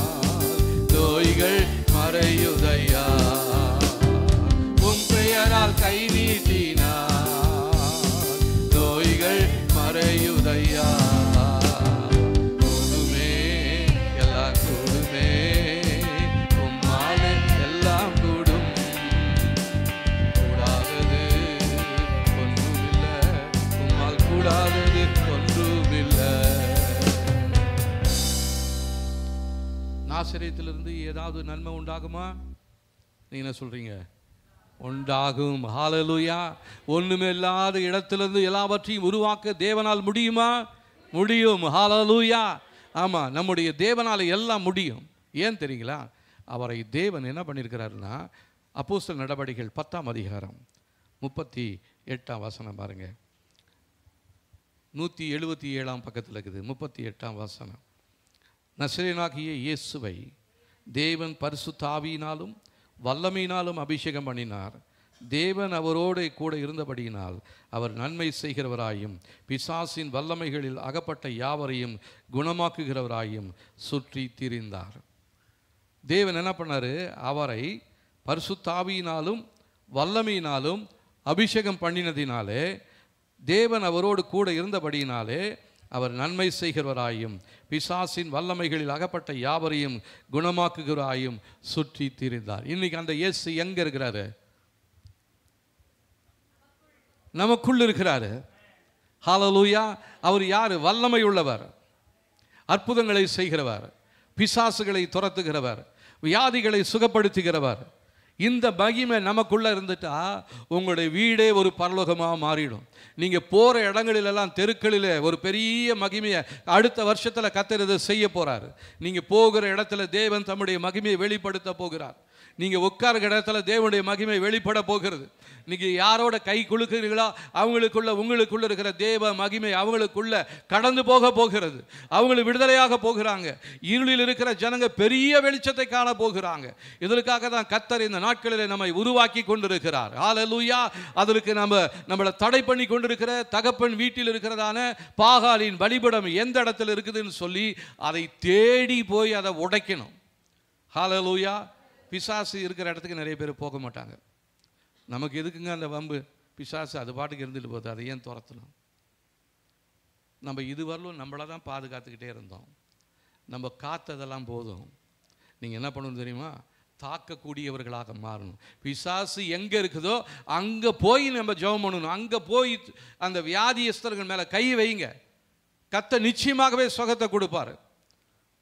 வயசு வித்தியாசம் இல்லை. எவ்வளோ வயசானவங்களாக இருந்தாலும் சரி, வயசானவங்களாக இருந்தாலும் சரி, அவங்க மேலே உங்கள் கையை வைங்க. வியாதியஸ்தர்கள் மேலே கைகளை வைங்க. அப்பொழுது அவர்கள் சுகம் அடைவார்கள். இதுதான் கர்த்தர் நமக்கு கொடுத்ததான வாக்குத்தத்த வார்த்தை. இதெல்லாமே செயல்படாதபடிக்கு நம்முடைய எல்லைகளுக்குள்ளாக மறைந்திருக்கிறதான தகப்பன் வீட்டின் காணப்படுகிற பாகாலின் பலிபீடம் அது உடைக்கப்பட வேண்டும். பிசாசை துரத்தி அடிங்க. ஓட அவனை விரட்டுங்க. பொல்லாத ஆவியே, உனக்கு இந்த இடத்துல இடமில்லை, என் குடும்பத்துக்குள்ள இடமில்லை, என் பிள்ளை மேலே இடமில்லை, என்னுடைய தொழில் மேலே உனக்கு இடமில்லை அப்படின்னு சொல்லி நம்ம அதிகாரத்தோடு நீங்களும் நானும் ஜெபம் பண்ண வேண்டும். பயந்துட்டு இருக்கிறதுக்காக இல்லை. பிசாசை எதிர்த்து நில்லுங்கள், அப்பொழுது அவன் உங்களை விட்டு ஓடி போவான் என்று சொல்லி தேவனுடைய வார்த்தை சொல்லுகிறது. நம்ம பிசாசை பார்த்துக்கிட்டு பயந்துக்கிட்டு இருக்கிறோம். ஜெபம் பண்ணுறதுக்கு போனால் நீங்கள் போய் ஜெபம் பண்ணுங்க, நீங்கள் போய் ஜெபம் பண்ணுங்க அப்படி இவங்க பின்னாடி வந்து நின்றுக்கிறாங்க. ஏன் நீங்கள் ஜெபம் பண்ணா கர்த்தர் கேட்க மாட்டாரா? எனக்குள்ளே இருக்கிற அதே இயேசு தானே உங்களுக்குள்ளே இருக்கிறாரு. அந்த விசுவாசம் நமக்குள்ளே வேணும். ஹல்லேலூயா. இது இல்லாததுனால தான் நமக்குள்ள ஒரு மனமடிவு உண்டாயிடுது, மன சோர்வு உண்டாயிடுது. இந்த நாளிலே மன சோர்வை அகற்றும்படியாய் கர்த்தர் நம்மோடு கிரியை செய்ய போகிறார். லூக்கா எழுதின சுவிசேஷம் 5ஆம் அதிகாரம் 4, 5, 6 வசனங்களை வாசிக்கலாம். 84ஆம் பக்கத்தில் இருக்குது. 5ஆம் அதிகாரம் 4, 5, 6. அவர் போதகம் பண்ணி முடிந்த பின்பு சீமோனை நோக்கி, ஆழத்திலே தள்ளி கொண்டு போ, மீன் பிடிக்கும்படி உங்களுக்கு வலைகளை போடுங்கள் என்றார். அதற்கு சீமோன், ஐயரே, முழுவதும் நாங்கள் பிரயாசப்பட்டும் ஒன்றும் அகப்படவில்லை, ஆகிலும் உடைய வார்த்தையின்படியே வலையை போடுகிறேன் என்றான். அந்தபடியே அவர்கள் செய்து தங்கள் வலை கிழிந்து போகத்தக்கதாய் மிகுதியான மீன்களை பிடித்தார்கள். சீமோன் யாருங்க? அவர் என்ன வேலை செஞ்சுருந்தார்? அவர் ஆஃபீஸ் அசிஸ்டண்ட்டாக இருந்தாரா? கலெக்டர் ஆஃபீஸில் கிளர்க்காக இருந்தாரா? பிடிஓவாக இருந்தாரா? அவருடைய தொழிலே மீன் பிடிக்கிறது தான். ஆனால் அவரே ராத்திரி முழுசும் வலையெல்லாம் போடுறாரு. எங்கே மீன் இருக்குன்னு தெரியும், எப்படி போனால் பிடிக்கலான்னு தெரியும். தந்திரமாக வலையெல்லாம் போட்டு பார்க்குறாரு. ஆனால் அவருக்கு ஒரு மீனும் அகப்படல. அதனால் காலையில் என்ன பண்ணார் தெரியுங்களா? ரொம்ப சலிச்சு போய் மன அழுத்தத்தோட, விரக்தியோட, நான் எதுக்கு இருக்கணும்ப்பா? வீட்டில் போனால் என் பொண்டாட்டி கேட்பால, என்ன சம்பாதிச்சிக்கிட்டு வந்தானே? என் பிள்ளை கேட்குமே, என்னப்பா வாங்கிட்டு வந்தீங்கன்னு. ஒன்றுமே இல்லையே, கொடுக்கறதுக்கு இன்னும் ஒன்றுமே இல்லையே. மன சஞ்சலத்தோட பேதுரு வலைகளை அலசி கொண்டிருந்ததான நேரத்தில் அவன் படகுல ஏறி கர்த்தர் பிரசங்கம் பண்ணிட்டு அவனை கொஞ்சம் ஆழத்துக்குள்ளே தள்ளி கொண்டு போ அப்படின்றார். போனவுடனே இப்போ வலையை போடுன்றான். அவன் சொல்கிறான், ஐயரே நான் ராத்திரி முழுசும் ட்ரை பண்ணேன், என்னால் என்னெல்லாம் முடியுமோ அத்தனையும் செஞ்சு பார்த்தேன், இந்த வியாதி நீங்களையே, இந்த பலவீனம் நீங்களையே, இந்த பிரச்சனை மாறலையே, ஆனாலும் உங்களுடைய வார்த்தையின்படி நான் என்ன பண்ணுறேன், வலையை போடுகிறேன் என்று சொன்னார். போட்டாரா? அந்தபடி அவள் செய்து தங்கள் வலை கிழிந்து போக்கத்தக்கதாக மிகுதியான மீன்களை பிடித்தார்கள். இப்போ பேதுரு வீட்டுக்கு போயிருப்பார். எப்படி போயிருப்பாருன்னு நினைக்கிறீங்க? சந்தோஷத்தோடு. அவருடைய நடையே ஒரு வித்தியாசமாக இருந்திருக்கும். ஒருவேளை இயேசுவை பார்க்காம இருந்திருந்தால் சோர்ந்து போய் அப்படியே உக்காந்துட்டு இருந்திருப்பார். சிலவங்கலாம் வேலை முடிச்சுட்டு வந்தால் வீட்டுக்கு போக மாட்டாங்க. ஏன்னா வீட்டில் போனால் பொண்டாட்டி தொல்லை, புள்ள தொல்லை. அதனால் என்ன பண்ணுங்க, கொஞ்சம் நேரம் அப்படியே சுற்றிக்கிட்டு இருந்து கொஞ்சம் குடிச்சு கிடிச்சு அப்படியே ராத்திரியில் அவங்க கண்ணு தூங்குற மாதிரி இருக்கும் பொழுது தான் இவர் போவார் உள்ள. திருப்பியும் காலையில் எழுத உடனே என்ன ஏதுன்னு கேட்பாங்கல்ல, உடனே வெளியே வந்துடுவார். நிறைய பேர் வீட்டில் பிரச்சனைகள் ஆண்களுக்கு இதுதான். லேட்டாக வர்றதுக்கு காரணம் தெரியுங்களா? வீட்டினுடைய சூழ்நிலை, மன அழுத்தம், மன பாரம். அந்த மன அழுத்தத்தை கர்த்தர் இந்த நாளில் மாற்றப் போகிறார். அவர் உங்களோடு இருக்கிறார். இயேசு அந்த படகுல இருக்கிறார். அவர் சொன்ன வார்த்தையின்படி நீங்கள் செய்யும் பொழுது உங்களுடைய குடும்பத்தை அவர் ஆசீர்வாதமாக மாற்றுவார். உங்களுடைய ஃப்ரஸ்ட்ரேஷன்லாம் மாறப்போகிறது, உங்களுடைய மன பாரமெல்லாம் மாறப்போகிறது, உங்களுடைய மன கலக்கங்கள் எல்லாத்தையும் கர்த்தர் மாற்றப் போகிறார். ஹல்லேலூயா. ஆகவே இந்த நாளில் நம்முடைய மன அழுத்தத்தை போக்கக்கூடியதான இயேசு நமக்குள்ளே இருக்கிறார். அவர் நம்முடைய தேவனாக இருக்கிறார். அவர் நம்மை விட்டு விலகாதவர். அவர் சொல்கிறார், நான் உனக்கு சொன்னதை செய்யும் அளவும் உன்னை விட்டு விலகுவதும் இல்லை, உன்னை கைவிடுவேன். அவர் என்ன சொன்னார்? உங்களுக்கு என்ன வாக்கு பண்ணியிருக்கிறாரு? சரி, அடுத்த வருஷத்தை குறித்து என்ன வாக்கு பண்ணியிருக்கிறாரு? ஏசாயா 60:2 பாருங்க.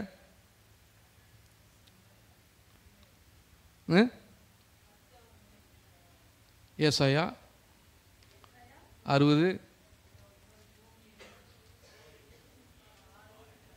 இதோ இருள் பூமியையும் காரிருள் ஜனங்களையும் மூடும், ஆனாலும் உன்மேல் கர்த்தர் உதிப்பார், அவருடைய மகிமை உன்பேல் காணப்படும். ஹல்லேலூயா.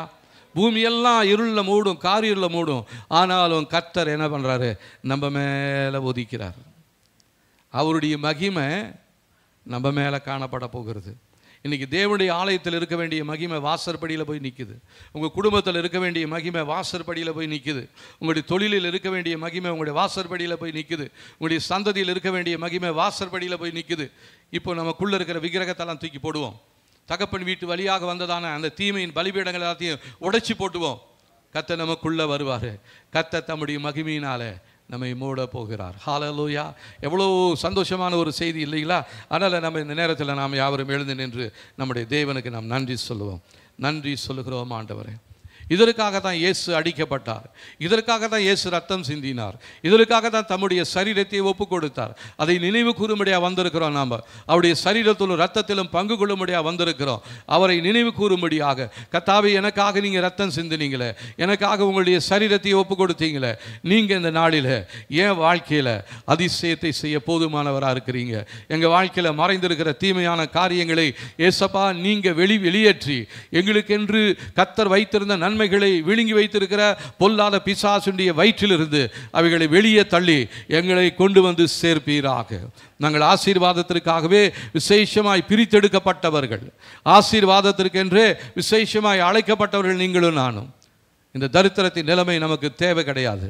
இந்த தடை செய்கிற வல்லமை நம்முடைய எல்லைகளுக்குள்ளே இருக்க வேண்டாம். தடைகள் எல்லாம் உடைக்கப்படும்படியாக தேவனுடைய கரத்தில் ஒப்பு கொடுப்போம்.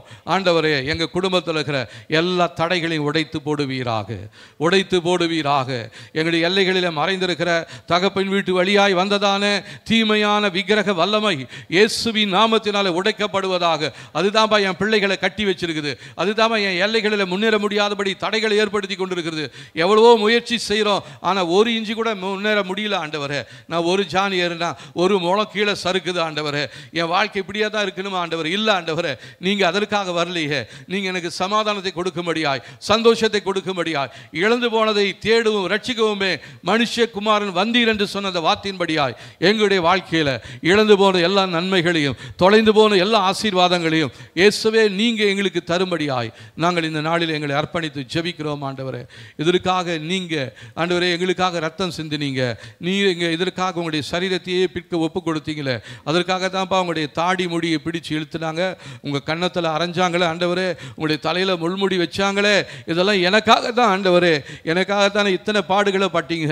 இந்த பாடெல்லாம் பட்டது வீணாய் போவாது இல்லையா ஆண்டவரே?